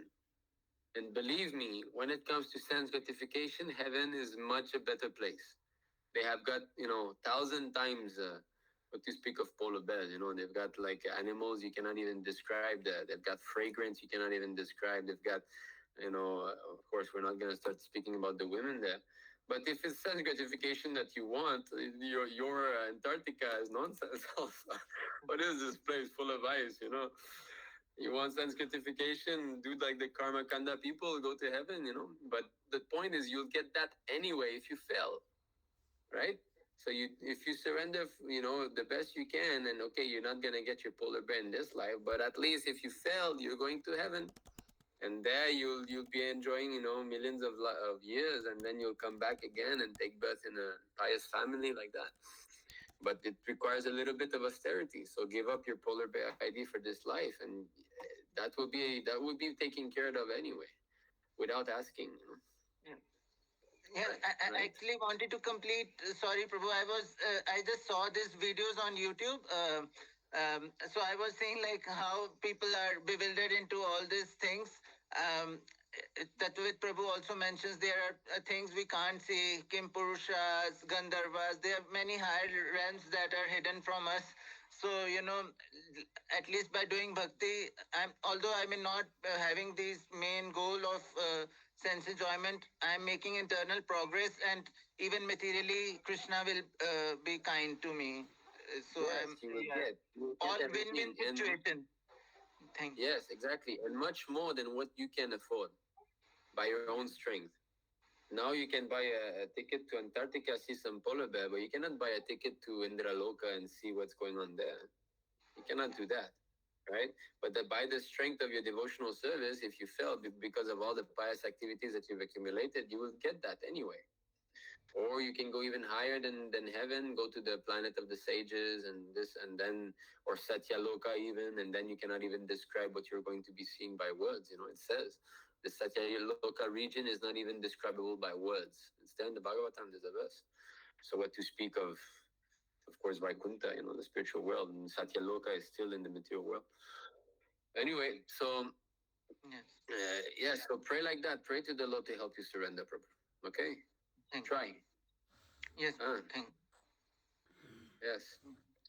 Okay, we have Bhakta Veran, whose hand is raised. Yes, Prabhu, you can unmute yourself. Hare Krishna. In the like when we honor prasadam, it says those who have very little pious credits, they don't have faith for Govinda, the holy name, or the Vaishnava. Like where does this verse come from? That it's like it says, "Oh King, those who have very little pious credits." Okay, you're speaking about the verse now about offering prasadam, is it? Yeah, because I got it from the group chat. It was about the one with like offering Navvidya to the deities, and then followed by prasadam, honoring prasadam. Is it okay? So what is the verse you're looking for? You're saying about offering prasadam to the forefathers, is it? Yeah. So does it mean that we need to have pious credits before we can come to the bhakti platform? Okay, so you're saying having piety before coming to bhakti, is it? Yes. Or you say that one who is extremely pious can, extremely fortunate can receive some remnant of prasadam. Which one you're talking about? Like, oh no, sorry. I was just talking about the one about like when we offer when like because like I was reading it for the past 2 days only. It was just actually I'll get the verse. I'll just be one minute. Okay, you can search. We'll go to someone else's question meanwhile. Prabhu, he So was meaning okay, we have. he was meaning Mahaprasade Govinde. Oh, okay. Namo Brahmane Vaishnave. Okay. So the prayer before reciting prasadam, is Yes, that what he meant? Oh, okay. Anybody knows where it is? If is it there in one of the purports? Oh, sorry. It says it has in brackets Mahabharata. Oh, Mahaprasade Govinde Namo Brahmane Vaishnave. Is it this one? Yeah. Okay.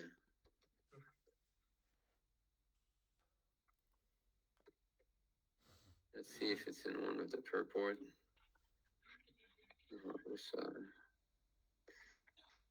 Sami Prabhu, could you help me on this? See if we have it somewhere in the purport. Yes, Prabhu. Okay, I see Bhagavad Gita 422. Okay, this is a class. Nama Brahmani Vaishnava. Oh, okay, we have it in a purport of Antya 1696. So what is your question, Veron Prabhu? You would like to discuss about that? I just wanted to understand the origins of that exact, because I printed it out, like I just want to. Yeah, so origin, yeah, it says in bracket, right, Mahabharata. So it's funny because that's the verse I wanted to quote. that's what I thought you were speaking of, and it's there in the purport anyway. Okay, so can you read the translation of this verse? This is Antya Lila, chapter 16, text 96. Can you read, Prabhu? Yeah. The Lord said again and again, only by great fortune may one come by a particle of the remnants of food offered to the Lord. So I thought you were saying that because you were speaking about prasadam and fortune, you know. So actually, someone who can eat prasadam is is greatly fortunate, you see. So when you distribute prasadam, the people who are getting it are extremely fortunate. You can read the purport. Actually, this is not purport. This is wrong. The purport should be under here. Somehow there's a mistake. Okay, you continue reading the verse. Yeah. Yep. The servants of the Jagannath temple inquired, "What is the meaning of this?"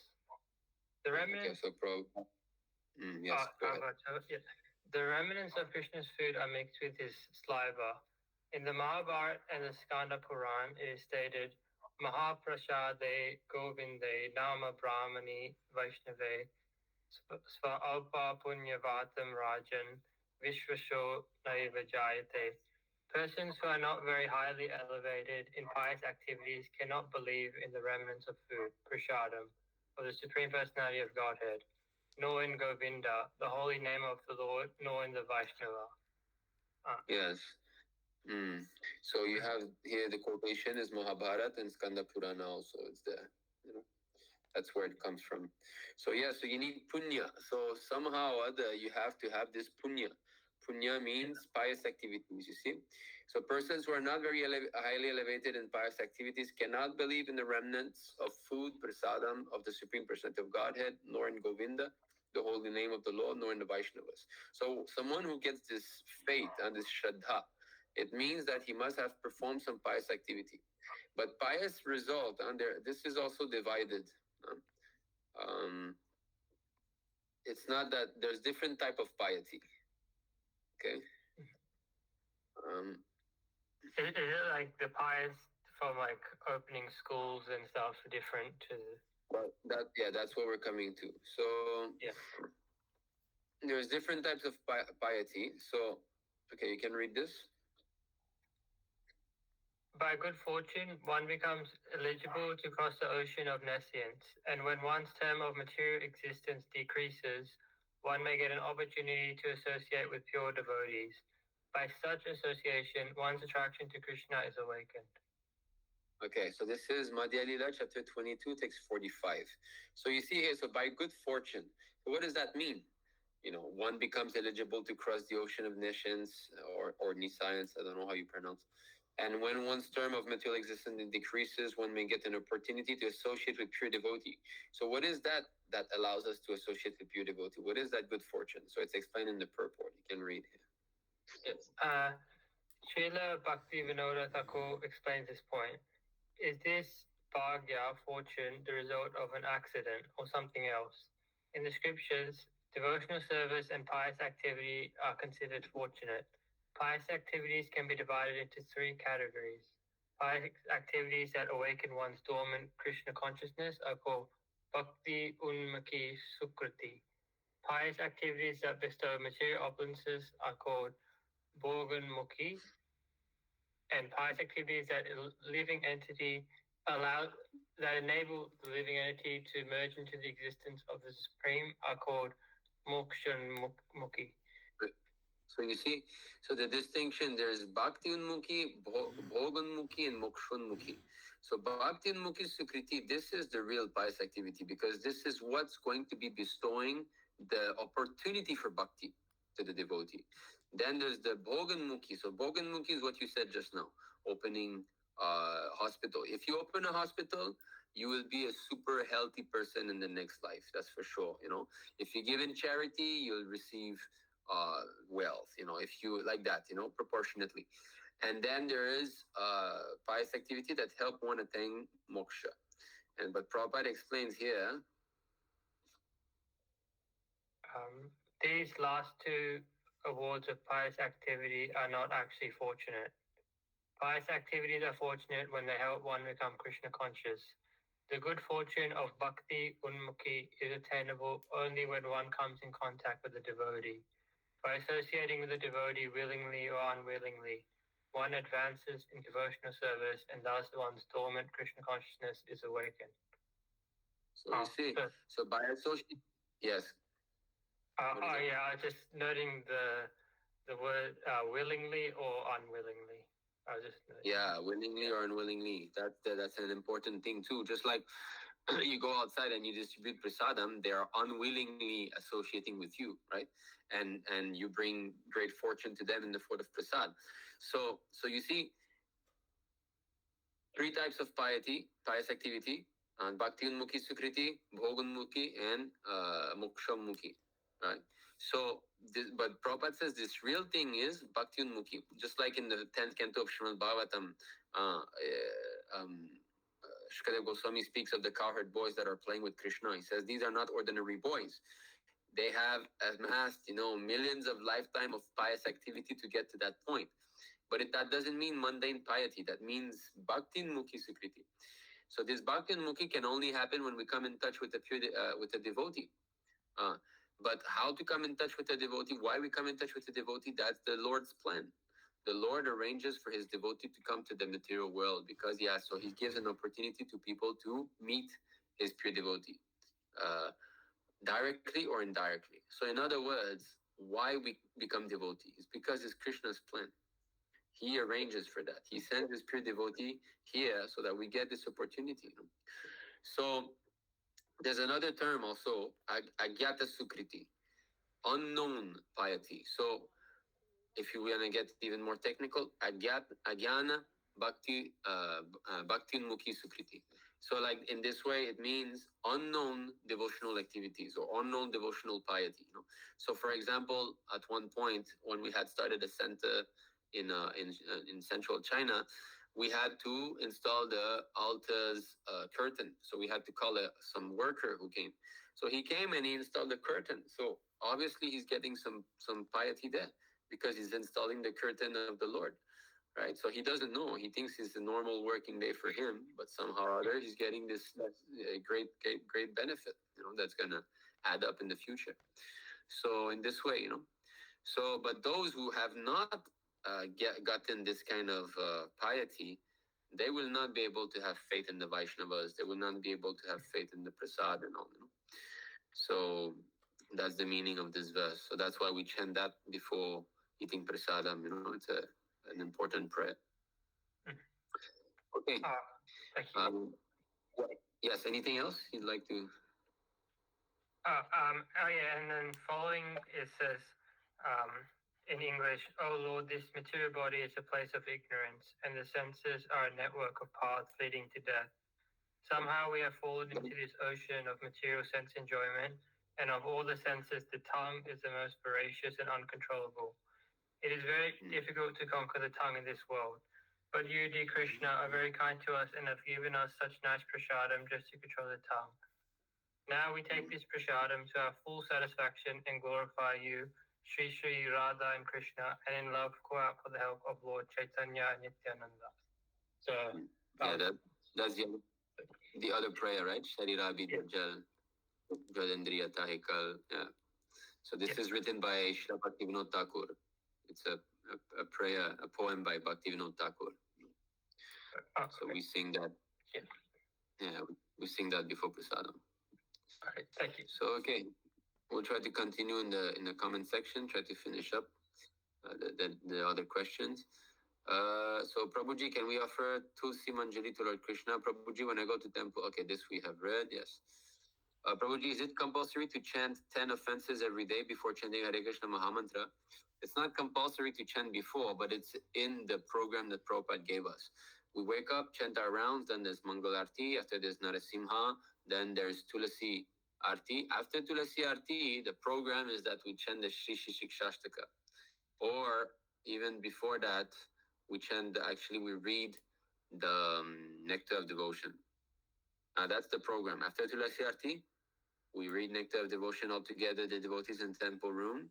Then we chant the Shri Shri Shikshashtakam. Then we chant the 10 offenses. And then we offer obeisances to the Vaishnavas. And then is the Gayatri for second initiated. And then the chanting of Hare Krishna. We start to chant our japa together. So in Prabhupada's arranged program, we chant every day the 10 offenses, yes. But it's not compulsory that you do before chanting. But it's nice to remind yourself. Saurav Prabhu, does astrological predictions work in the life of a fully surrendered person to Krishna? Hare Krishna Prabhuji. Okay. So you see, someone who is a Nitya Siddha, okay, who is eternally liberated, he comes already under the shelter of the internal potency of the Lord, which means that even though the stars will be there, they will be arranged by Krishna.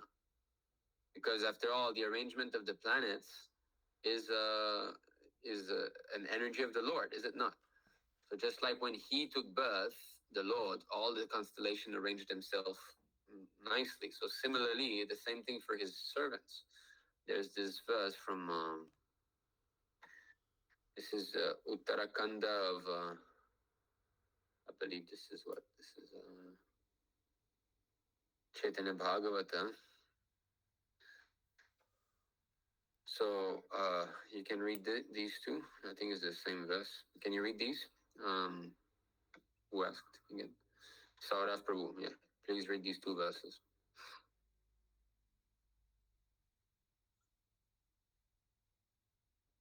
Saurav Prabhu, can you read?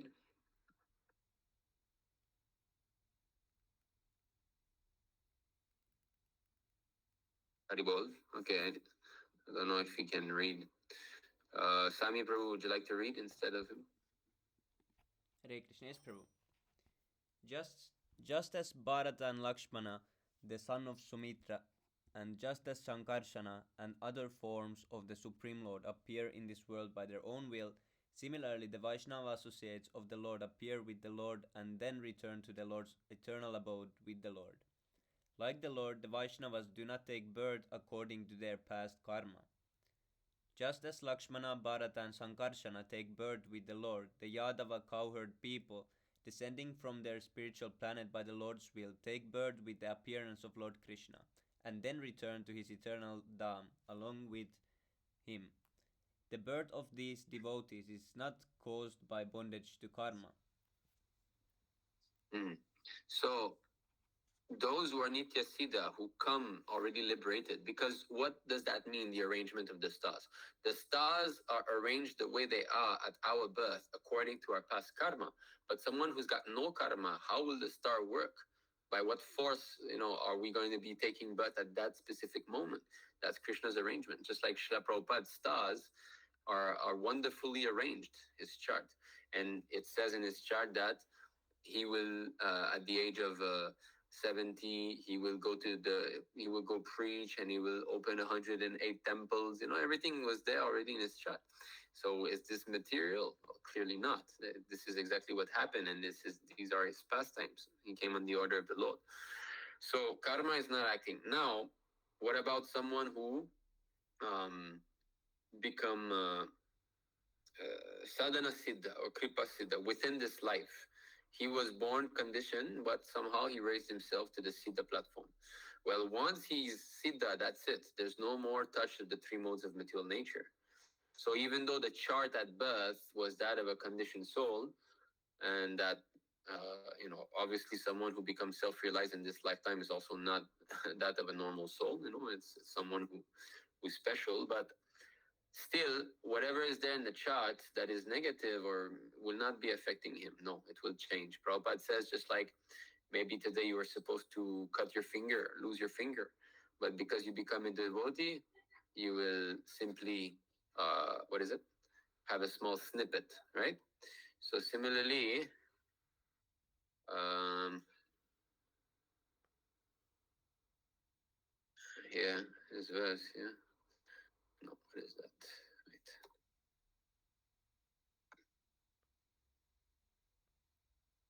Hmm. Oh, okay. Okay, so here it is. So this is Shrimad Bhagavatam 8, 4, 11, and 12.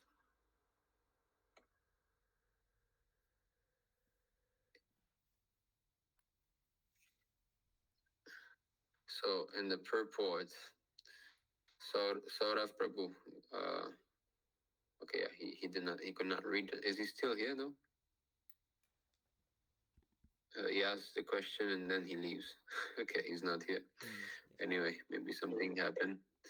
Okay, Sami, you can continue reading this part of that purport here.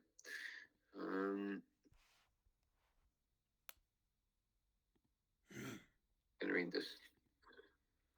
If a devotee has to suffer the reactions of his past misdeeds, the Supreme Lord arranges for him to be given only a token of these reactions, and very soon he is freed from all the reactions of material contamination. So you see, the Lord, even before being completely self-realized, actually, are like all of us were chanting Hare Krishna. Our star chart is already starting to slacken on us. It's not acting as it would be if we were karmis, and this is very easy to understand. Just like if we were not devotees, what would be our life, right? So that life is the stars, is the chart at birth, you know. So I would probably be, drinking and smoking cigarettes still and now, and that would be my chart. That would be what my stars did, but somehow it's not. So no, as soon as you start descending to Krishna with the proportion of your surrender, that much effect will the your start at birth lose. Okay, let's continue. Let's try to go through all of this. Um,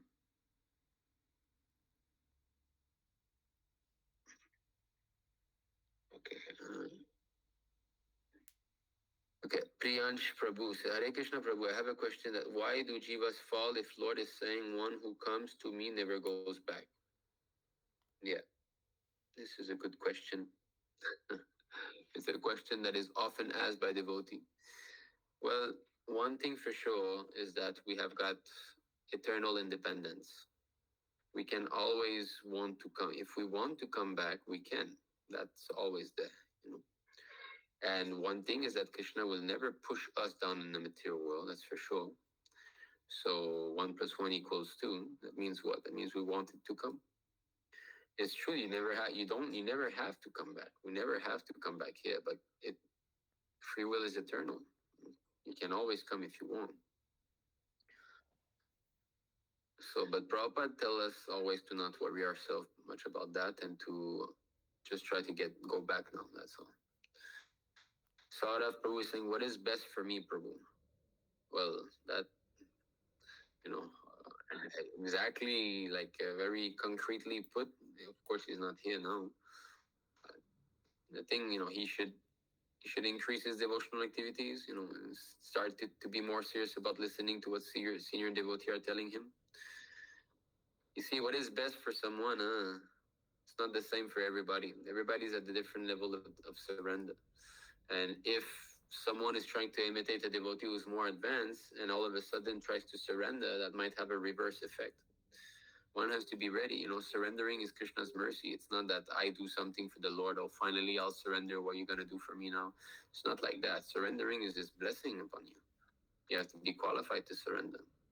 So, as we gave that prayer, we should just pray like that. Krishna, just do what's best for me. Keep praying like this, and definitely what's best for you will occur. Patita Bhavan Prabhu, sorry, I skipped a few. So Sami Prabhu at Priyansh, okay, he's quoting to Priyansh, so 3:12:3 in the purport. The question may be raised why the Lord, who is all merciful, helps one to remember and another to forget. Actually, his mercy is not exhibited in partiality towards one and enmity towards another. The living entity, as part and parcel of the Lord, is partially independent because he partially possesses all the qualities of the Lord. Anyone who has some independence may sometimes misuse it due to ignorance. When the living entity prefers to misuse his independence and glide down towards nescience, the all merciful Lord first of all tries to protect him from the trap. But when the living entity persists in gliding down to hell, the Lord helps him to forget his real position. The Lord helps the falling living entity glide down to the lowest point just to give him the chance to see if he's happy by misusing his independence. Yes, that's a very good explanation. So we force Krishna to come. That's what Prabhupada says. We have forced Krishna to allow us to come to the material world. And even in our current state now, if we want to fall down, we can still, we might be chanting every day in that, but we can still go back to the 4 types of sinful activity if we want. Krishna will try to stop us in the beginning for certain, but if we persist, then the Lord will. Okay, and then you really want to fall down, and what can I say? You go ahead. You have not learned yet, then you try again. You have not. To say learn. So okay, you go. And there's this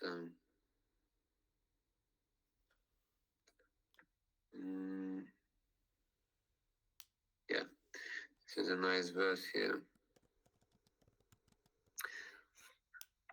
This is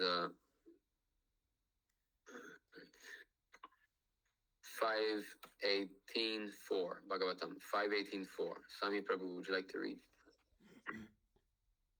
Yes, bro. It's not visible yet. Oh, sorry. I did not share. Okay. 5:18:4 Bhagavatam.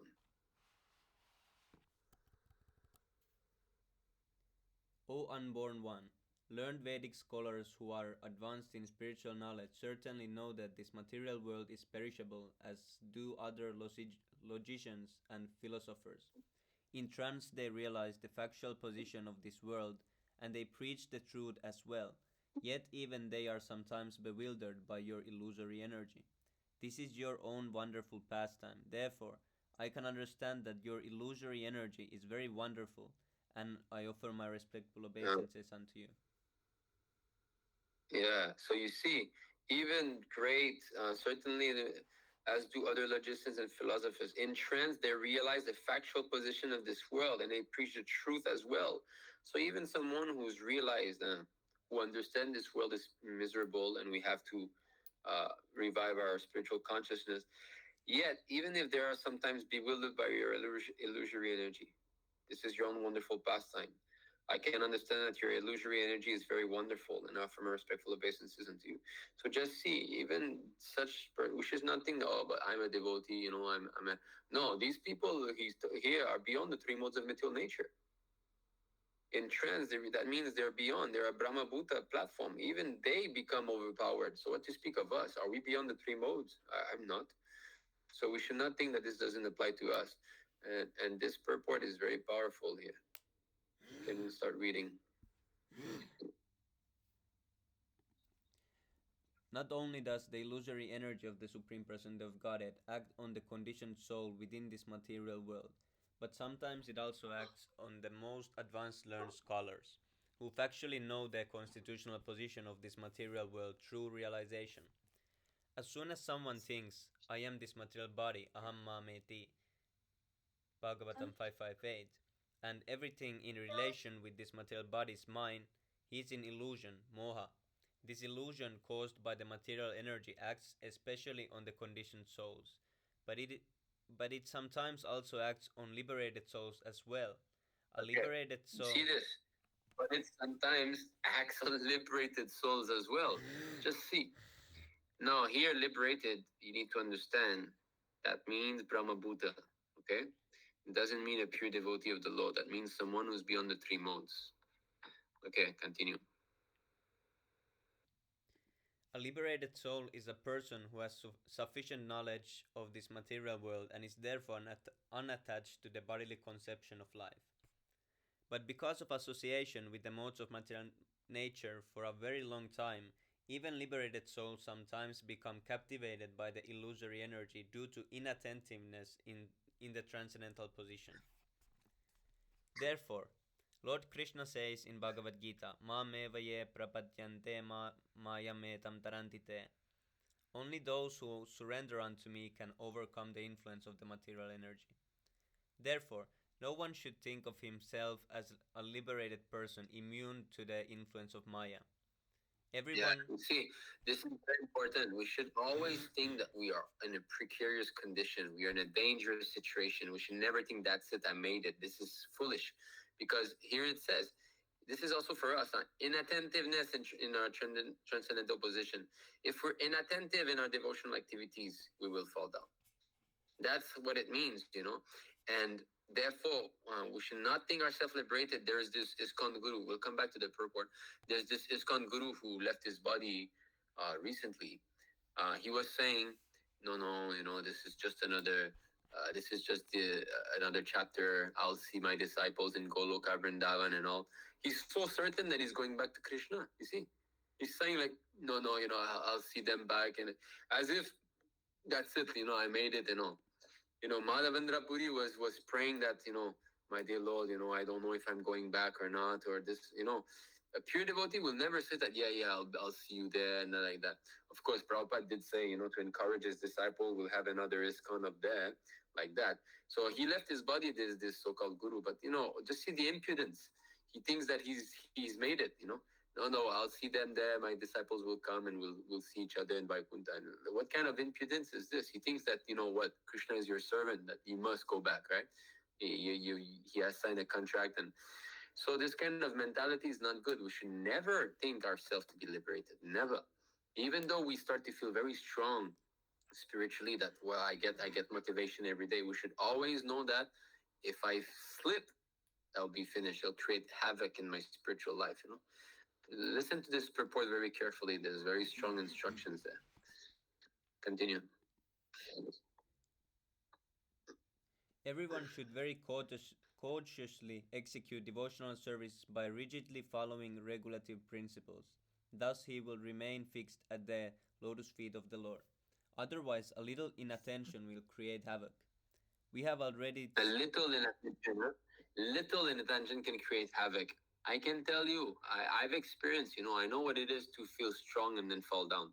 It happened to me. It's not that I'm iron, I'm an iron statue or what. No, I can also fall, definitely, no doubt about that. And I know what it is. A little inattention. I remember, a fall down that I had that was for months. The little inattention was that somehow I saw this advertisement for a game, a type of game that I used to like playing before, some strategy game, card game, whatever. And I just saw that and okay, maybe I'll just download and see. That was it. A little inattention, and it took me months to give up playing that. Months. Can you imagine? Just because of that one moment of somehow or other I was not careful and I got caught by Maya and I got back into my past habit of playing these stupid games. It took me months to recover from that. And for these months, I was not, when you're addicted to playing some games or whatever type of sense gratification, you don't feel strong devotionally. And it took me months to recover. And my wife was affected, my children was affected, the devotees around me were affected because here I'm kind of the leader. So you see, havoc, and thank the Lord, I'm back on track for now. So you see, small thing you can slip. So never think that you're strong. Never think that you're strong. That is a big mistake. So okay, continue. We have a we have already seen an example of this in the case of Maharaj Bharat. Maharaj Bharat was undoubtedly a great devotee, but because he turned his attention slightly toward a small deer, he had to suffer two more births, one as a deer and another as the Brahmana Jada Bharat. Afterward, he was liberated and went back home back to Godhead. The Lord is always prepared to excuse his devotee, but if a devotee takes advantage of the Lord's leniency and purposefully commits mistakes again and again, the Lord will certainly punish him by letting him fall down in the clutches of the illusory energy. See how powerful that statement is. The Lord is always prepared to excuse his devotee. It's a fact. We commit a mistake. Okay, he will forgive and forgive and forgive. He can forgive so many times. But if a devotee takes advantage of the Lord's leniency and purposefully commits mistakes again and again, the Lord will certainly punish him by letting him fall down into the clutches of illusory energy. You see, so Krishna is protecting us, but at one point, if he sees that now he's playing with me, now he's using my leniency for his sense gratification. He wants me to be a servant of his senses. Then, boom, that's when he releases you. And then you just fall, and that's it. If Krishna is not protecting you, what are you going to do? You're done. So we should not push it. Okay, a few mistakes here and there. After all, we're neophytes. That's all right. But if you continue doing it again and again and again and again and again, at one point, the Lord is not a fool. He knows that now the only way this devotee is going to learn, you're going to have to suffer. And just see Jada Bharat, you have to become a deer. Would you like to be stuck in a deer body? Isn't it suffering enough to be a human being? Now you're going to be stuck in a deer body now. So how serious we have to become? Because these things can happen to us. Jada Bharata had attained the platform of Bhava. Where are we? Are we there, Bhava? No. And he fell down. So what to speak of us? Okay, you can finish the purport. In other words, theoretical knowledge acquired by studying the Vedas is insufficient to protect one from the clutches of Maya. One must strongly adhere to the lotus feet of the Lord in devotional service. Then one's position is secure. Vedas include Bhagavad Gita and Srimad Bhagavatam. Huh? If we only, we hear a little bit of these classes and all, that's good, that's Shravanam, but we got to be engaged practically. And what does engage practically means? The life of deity worship. It's all around this. Shravanam Kirtanan is good, but we have to have a regulated life surrounded around deity worship also. That means living in the temple or at least our deities at home, meaning at least doing Mangalarti, offering prasadam. These things at least, doing Mangalarti, offering prasadam, all this stuff has to be done. If we don't apply all these theory that we hear again and again and just hear, then yes, it's a dangerous position because we're not practically engaged in devotional service. Okay, with this, before we continue to the other, I think there's other questions. Let me ask you, what is the best means to protect ourselves from falling down? What is the best means to control the mind? Anybody has got a clue? We only boiled down to 9 people now. We were about, I think, almost 20 at one point. Now we're 9. We're the survivors. Yes, Veron Prabhu, Hare Krishna. Hare Krishna. Hare. The way to control the mind is by like chanting loudly and hearing yourself. Okay, yeah, so that's the best way to chant, when we. Okay, so Patita Pavan Prabhu says devotee association in the temple. But we see that people leave also, even though they have devotee association in the temple, some people leave us. What's the best assured way? Best assured way to control the mind? Swami Prabhu says, okay, revealing the mind to senior devotee. That's good. So the senior devotee will guide you. But, sometimes I might not be really surrendered and I might reveal my mind to senior devotee. So because I'm not fully surrendered, the devotee's answer will not be the full answer also, right? You know what I mean? Yes, Prabhu. Yes, Like yes. So even though I reveal my mind in the beginning, I'm not ready to take up higher instruction. So what is the highest instruction? What is the highest thing we should be doing to be able to control the mind always? Service to Guru and Krishna. Yes. So what is that service? Chanting Mahamantra 24 hours. That's not possible. You're gonna fall asleep. That's not for us. It was in a class that I heard that, Prabhupada mentioned that. And yes, this is the whole philosophy. So, 241. Vyavasyatmika buddhir ekeha kurunandana. What is that? Preach. Preach and preach and preach. And get your mind and always thinking on how to preach. Then you'll feel the strength and your energy will always be one focused.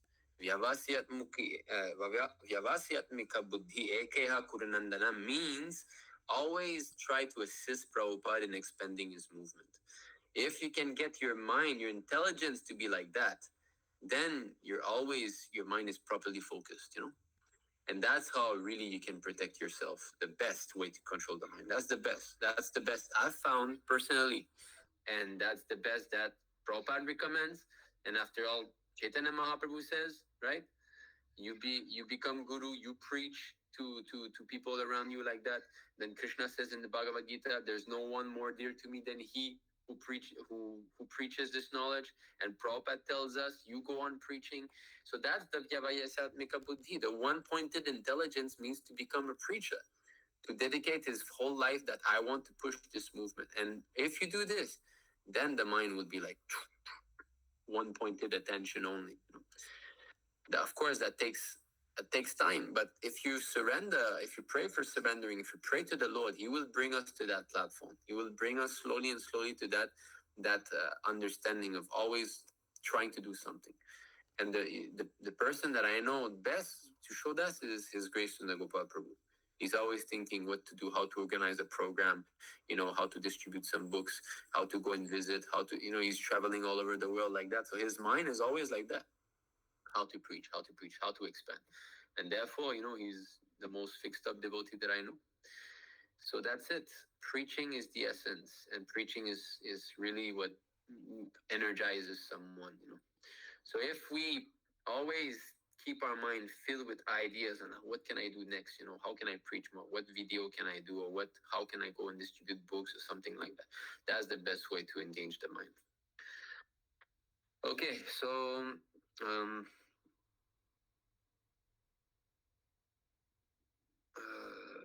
okay, where were we? Mahaprasad. Yeah. Okay, Saurav. Okay, I've kept a few. So Priyanj Prabhu said, thank you, Prabhu, but someday we must have been with the Lord with our effort, Krishna conscious, but how again we fall. So I think this is already pretty much explained. You can fall. If you want to come, you can fall. But you see, this is not this topic. I don't think that it's hard to understand just for you. It's hard to understand even for great scholars. So it's not that actually the Vaishnava world is split in two for that. Some say that we were never with Krishna, some say we were with Krishna, but we follow Prabhupada. Prabhupada says back to Godhead, means we were there. And there's many verses also that speak of our original home and so on. So we were with Krishna and we decided to leave Krishna. Or we decided to become a competitor to Krishna. So yeah, it happened. How it happened, why it happened, don't bother yourself so much about that. That will only be twinkling with your fate. You should simply follow the instructions of Prabhupada, chant Hare Krishna, follow the regulative principles, don't bother yourself. Prabhupada says it's useless to know where you got the germ, just like this COVID. Most of us got COVID, right? So, oh, where did I get COVID? Maybe I got it at the hospital. Maybe I got it. It's useless to think like that. You should simply try to solve the problem now. Patita Pavan Prabhu, Hare Krishna Prabhu, Dandavat Pranam. He's saying, I have seen posts on Reddit about how to maintain spiritual and material life balance. Also, there are videos from ISKCON preachers about material life is as important as spiritual life. Well, I can tell you right now that it's definitely not bona fide preachers. Bona fide preachers will not preach like that. They'll try to get you out of spiritual life with the sharp words of knowledge. Destroy this knowledge. Om Gyanati Mirandasya Gyananjala Shalaka means what? You destroy this material life with your shining light of knowledge. You have to bring someone to surrender. Otherwise, what's the use of preaching? You must pull out someone completely from material life. Why sannyasa ashram is there if material life is as important as spiritual life?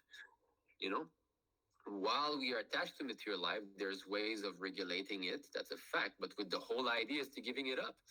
Why sannyas is there? We have to give up wife even. So what to speak of job and all this stuff? Wife even we have to. So because these devotees are materially attached, so they cannot help someone become detached. That's a fact. So therefore we shouldn't hear from such devotee. Swarab Prabhu is saying, because the kind of family I belong to and also common from many Indian houses, they think full-time surrender to these things are meaningless. Some days ago, my father said, actually, distress is the constant companion of my life. Just think this and do your job. This is my condition. I'm actually clueless because in 1 week, my slaughterhouse education is going to end. Then these people foresee me to join some job. Well, you're a grown-up man, aren't you? So even though these people force you to join, you're not a 16-year-old boy anymore.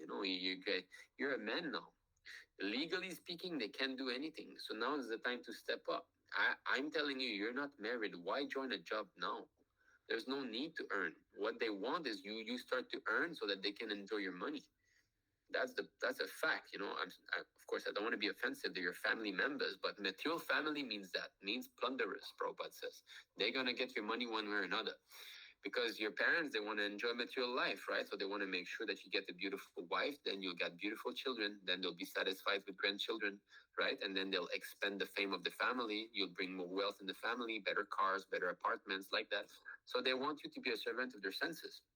You see, but this is all better. So now you are the father. Your father is not the father. You are the father. And this is explained here. Um,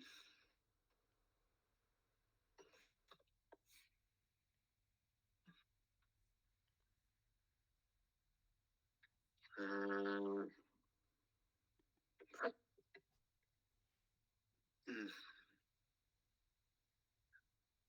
wait a second, huh? There's a verse like that. Might be hard for me to find it now. Okay, just give me a second. I think with a quick search in database, I can find it. Hare Krishna, Hare Krishna, Father, Krishna Krishna, Hare Hare, yeah. Hare Rama, Rama Chaitanya Charitamrita, text and personal translation. It's in Madhya Lila.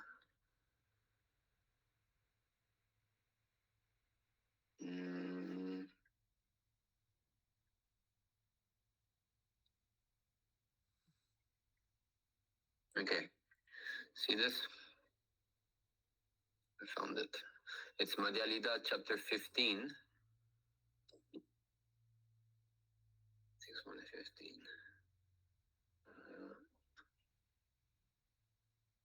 So 15. Okay, something is happening with my internet. Sorry. It's not loading. Okay, and there we go. So, Madhya, chapter 15.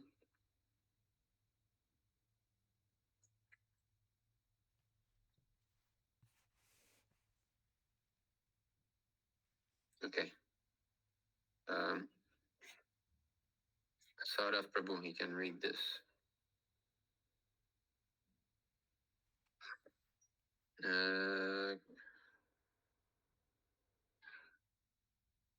Right.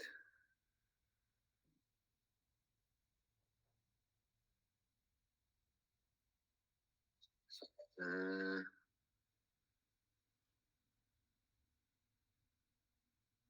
okay. Read this, Saurav Prabhu. Is he here?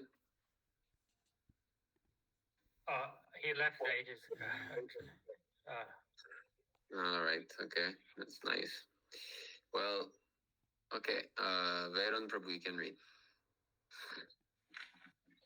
Sri Chaitanya Mahaprabhu, the son of Mother Sachi, next asked Mukunda Das, "You are the father and your son is Raghunandana. Is that so? Or is Srila Raghunandana your father and you are his son? Please let me know the facts so that my doubts will go away." Mukunda replied, "Raghunandana is my father and I am his son. This is my decision." Actually, Mukunda is the father of Raghunandana, materially speaking. But here he's saying Raghunandana is my father and I am his son. This is my decision. So he accepts because Raghunandana was more spiritually advanced. Yeah. All of us have attained devotion to Krishna due to Raghunandana. Therefore, in my mind, he is my father. Hearing Mukunda Das give this proper decision, Sri Chaitanya Mahaprabhu conferred with saying, "Yes, it is correct. One who awakens devotion to Krishna is certainly the spiritual master." So you see, so Saurav is saying my father is this and that, but actually he's the father. But his father won't accept that. But now he's more qualified than his family member to make decisions. So what he should do is he should just put his foot down and say, "Look, I'm gonna join full time." At least you should join. Everybody should join full time. I mean, experience what brahmachari life is. Everyone.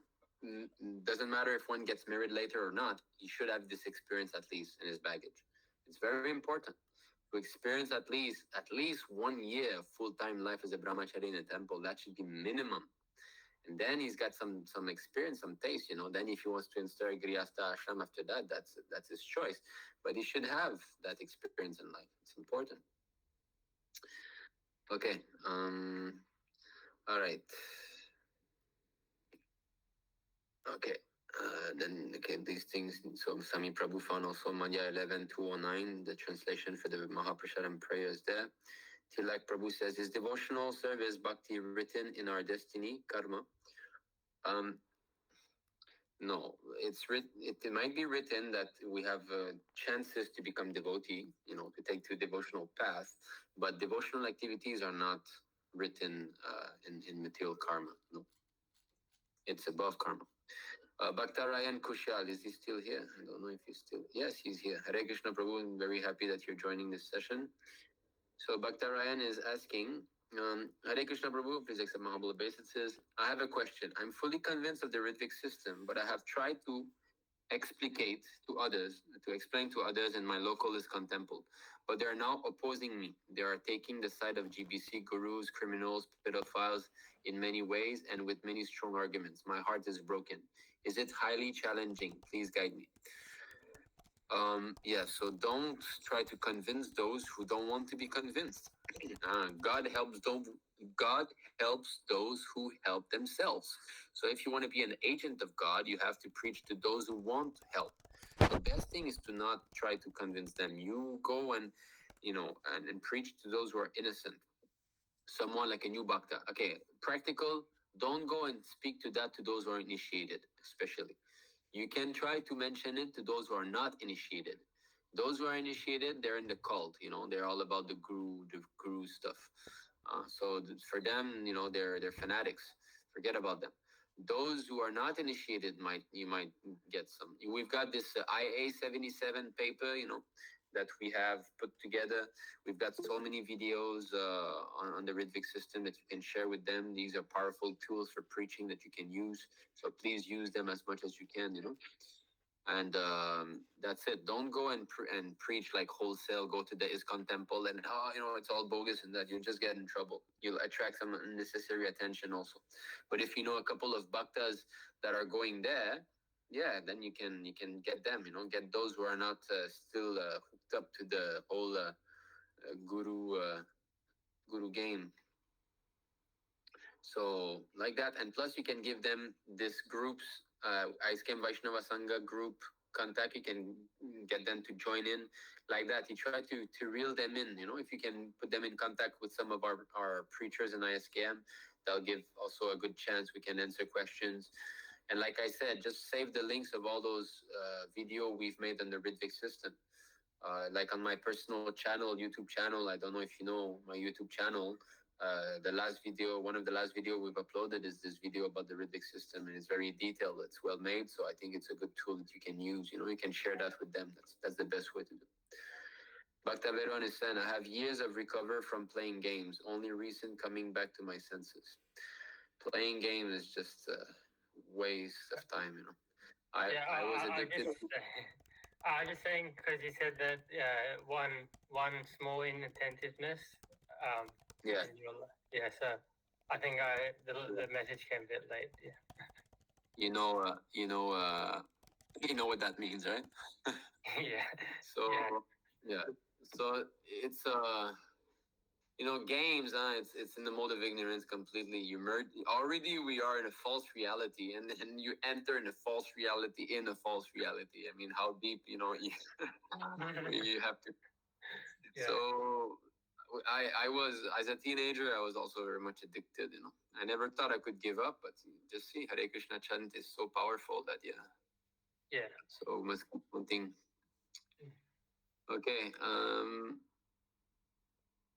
Here, so Bhaktajad is saying, we have learned from our Guru Maharaj that preaching is very, very important thing. And when one is actually an experienced preacher, then he's able to chant Hare Krishna mantra without any offense. Yes, very good. That's a very nice quote that I like. I've saved that quote because this is important. If you want to chant without offense, you must preach. That is very important because it is said in the Shastra, the Madhyamadikari actually knows how to chant Hare Krishna offenselessly, So as long as we're Kanishta Dikari, we cannot actually give up offenses. Ryan Kushal, Bhakta Ryan is saying, yes, Prabhu, I am also experiencing that. Many family members tell me to marry soon and beget children. It is very disturbing for me. I don't want children and grandchildren. Wow, you have a very good determination that you don't want family life. That's good. Then you must join full time in the temple. You must somehow or other manage to join full time. You can send me message privately. We can talk privately and see what are your options. I believe you're located in is it South America or Central America? Anyway, somehow or other you have to find a way to. You should pray to Krishna. Pray to Krishna to help you surrender, to make an arrangement, and Krishna will make the arrangement. Then you will see that, oh, this is Krishna's arrangement. He's giving me a chance to surrender, because we don't need to serve material parents. You see, this is described here. I'll read because I want to go fast now. Try to. So this is Antyalita chapter 13, text 113. Chaitanya Mahaprabhu says, Shri Chaitanya Mahaprabhu said to Raghunath Bhatt, when you return home, serve your aged father and mother who are devotees, and try to study Srimad Bhagavatam from a pure Vaishnava who has realized God. One should note how Shri Chaitanya Mahaprabhu, the Supreme Personality of Godhead, advised Raghunath Bhattacharya to learn Srimad Bhagavatam. He advised him to understand Srimad Bhagavatam not from... He also advised Raghunath Bhatt to serve his mother and father because they were both his devotees. Anyone who wishes to advance in Krishna consciousness must try to serve the devotees of Krishna. Then Shri Chaitanya Mahaprabhu would have never advised Raghunath Bhatt to serve ordinary parents, but since his parents were Vaishnavas, the Lord advised him to serve them. One might ask, why shouldn't ordinary parents be served? As stated in Srimad Bhagavatam, Guru na sasyat, svajano na sasyat, pita na sasyat, janani na sasyat, daivam na tatsyam na patischa sasyan, namo chayadyah samupettam mrityum, One who cannot deliver his dependent from the path of repeated birth and death should never become a spiritual master, a relative, a father, or a mother. So our material father and mother cannot deliver us from the path of repetition of birth and death. In other words, they're not bona fide father and mother. These are strong words, but you need a sharp sword to cut the illusion. Or worshipable demigod, nor should such person become a husband. Everyone naturally gets a father and mother at the time of birth, but the real father and mother are they who can release their offspring from the clutches of imminent death. This is possible only for parents advanced in Krishna consciousness. Therefore, any parents who cannot enlighten their offspring in Krishna consciousness cannot be accepted as real father and mother. See that? So, do not worry too much about what your parents want. You know what is best for you. And you should develop the faith and the strength to surrender to Krishna. Therefore, pray to Krishna that he makes arrangements. And at one point, he will make the arrangement. Don't to say, do that uh, too fast, I mean to say, without being convinced. If you so-called surrender without being convinced, it's not going to work. 16 to 38, Madhya. That is there.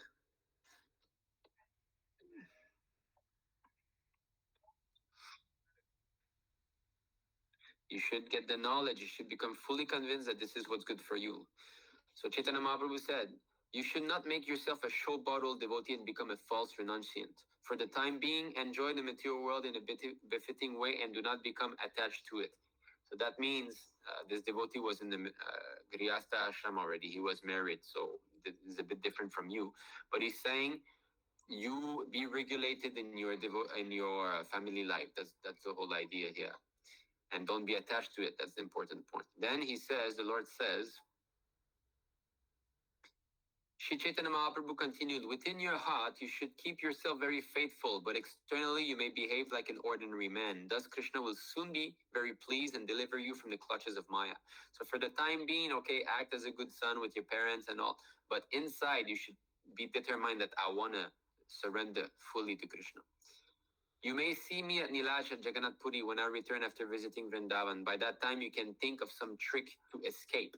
So you should try to think, how can I escape my father and mother and surrender full time, And Krishna will give you intelligence. What kind of means you will have to use at that time will be revealed by Krishna. If one has Krishna's mercy, no one can check him. You see? So how you will be able to escape, that will be revealed by the Lord. But you have to be sincere and surrender. Then Krishna will reveal and he will help you. If you don't want to get married, you don't want children and grandchildren, that's perfect. That's nice. It's a wonderful situation. And my camera again stopped. What happened? Okay. All right. Manu Prabhu, Hare Krishna, Sami Prabhuji, please accept my humble obeisances. All glories to Shri Prabhupada. Hare Krishna, Nimai, Nitai Prabhu, all glories to Shri Prabhupada. Hare Krishna, Manu Prabhu, very happy to have you. Sami Prabhu said, yeah, how are you, Manu Prabhu? I'm continuing following the orders of Bhakti Kishore Prabhu. Jai, good. Bhakti Kishore Prabhu is a nice devotee. Continue like this. I miss those doors behind you. Yeah, I miss. I really do appreciate the association you gave. So it's been pushing me forward, and now everything over here, Rajika Chopra, he's guiding me. So I have to be thankful for him. Yeah. Try to always think of how to get some programs organized, how to bring some people to the temple. Small steps at the time. Don't look too far ahead. Sometimes it might be head spinning. You had this side. Of course, it's good to be encouraged and enthusiastic, but sometimes when we take big leaps, we fall down, right? So Yes. like a baby who's trying to all of a sudden go down the stairs and boom, he falls on his bum. So you wanted to kidnap capture all the islands of the Philippines, 7,000 islands, whatever. Yeah, a little bit too ambitious. But, well, it's a nice goal, but try to get some people to come to the temple, cultivate, try to get some, I don't know, go out and have conversation with people sometimes, try to make friends. Somehow or other, if you're sincerely trying to push, Krishna will give you more and more enthusiasm and more intelligence to do so, And you need to be strong for that. So try to chant a bit before Mangal Arti, some rounds before Mangal Arti. Are you capable of doing that recently? Yeah, before it's like up and down. Before I'm able to finish my rounds before Mangalarti, and then sometimes a little bit after. Like finish when I'm around doing before. it's sometimes, but like it's not try to be sustainable. But it should be sustainable. You should at least do 2 to 4 rounds. Like 4 rounds before Mangalarti. That's nice. Something like that. Like alone. Try to make it steady. Wake up at the same time. Get get to that point of having a fixed wake up schedule. I know sometimes you go to bed late, and there's some services, but I mean, when you're really in the drive of the service, somehow sleep goes away, right? It You don't feel it as much. Anyway, don't give up, our warrior in the Philippines. No, will not give up. So Jai. I've got my best, and I'll try to stick to a schedule. Validate Vijayabhushan, who made me a schedule before, so I want to stick to that one. So it will help me. Jai. Okay, very good. Thank you, Prabhu. Hare Krishna. I'm trying to wrap up the session because we're going towards 3 hours now. Whoa, Okay. 3 hours. Okay. Sami Prabhu says, I used to play games for 2 years as a job, and it was most horrible thing. Yeah, I can. The back pain. Yeah, and the brain pain too, I guess. Okay, Bhakta Tilak is saying, Lord Chaitanya Mahaprabhu came in the dream of one Chandigarh devotee and gave him direction because Lord Chaitanya Deity was stolen from the ISKCON temple. You see, we have to be careful about all of this, these stories. Of course, I know there was a video, I believe, where they found the deity of Lord Chaitanya, right? So it's possible. I mean, it's not that the Lord doesn't bestow their mercy upon some devotees of ISKCON too. It's not that they're not devotees. They're devotees, no doubt. And Krishna will try to help them. But at one point, he will have to understand that there is this corruption going on in ISKCON, and that has to be fought, right? If Prabhupada is being offended, then how long Krishna will be pleased with you? If you can be innocent and being in ISKCON for some time, you cannot be innocent for all time. You see, the more you stay in ISKCON, the more you know, the more you become a culprit to the whole deviations. So we're not saying there's no sincere devotees in ISKCON. So that devotee, John Digato, whoever, we should preach to him. We should try to let him know that, look, there's so much bad things happening in ISKCON. We have to do an alternative. So it's not that because that devotee's got some dream about the Lord coming in a dream. I mean, I also had the Lord come in my dream at one point. I mean, in the form of a deity, and it was a beautiful dream, wonderful dream. The deity moved, and welcomed me back to the temple. Does that mean I'm a Mahabhagavata? No, no way. So sometimes the Lord will do things like that to some devotees. Even Prabhupada will come in dream. But that doesn't mean that because one devotee in ISKCON dream of Prabhupada or Krishna that the whole ISKCON is bona fide. We have to be careful here. Okay, Bhaktarayan Prabhu is saying, yeah, I'm in Suriname. Yeah, Suriname. I believe that's South America, right? Okay, Bhakta Tilak saying, because the deity worshippers of Chaitanya Mahaprabhu were eating meat, there's a video on YouTube. Yeah, anyway. So I'm not so much concerned about these things because they do a big hype of this. I mean, it's nice if the Lord revealed himself in the dream of one devotee, but this is not how we have to judge things. We have to judge everything through Shastra. So from Shastra, we understand that they are deviants. Okay, no more questions, so we'll wrap this here. Thank you all for sticking until the end. The 7 of you, the 8 of you've done it. You've stuck. So thank you so much for kind association. It's nice that we have these sessions. So, all right. Vanchakal patrubhischa kripa sindhubhya vacha patitanam pavanebhyo vaishnavebhyo namo. Anantakoti Vaishnavinda ki jai, Prabhupada ki jai. Thank you. Hare Krishna. Jai Thank Shri you so much, Prabhupada. Prabhu. Jai Shri Hari Hari. Thank you. Haribol. Jai Srila Prabhupada. Jai Srila Prabhupada.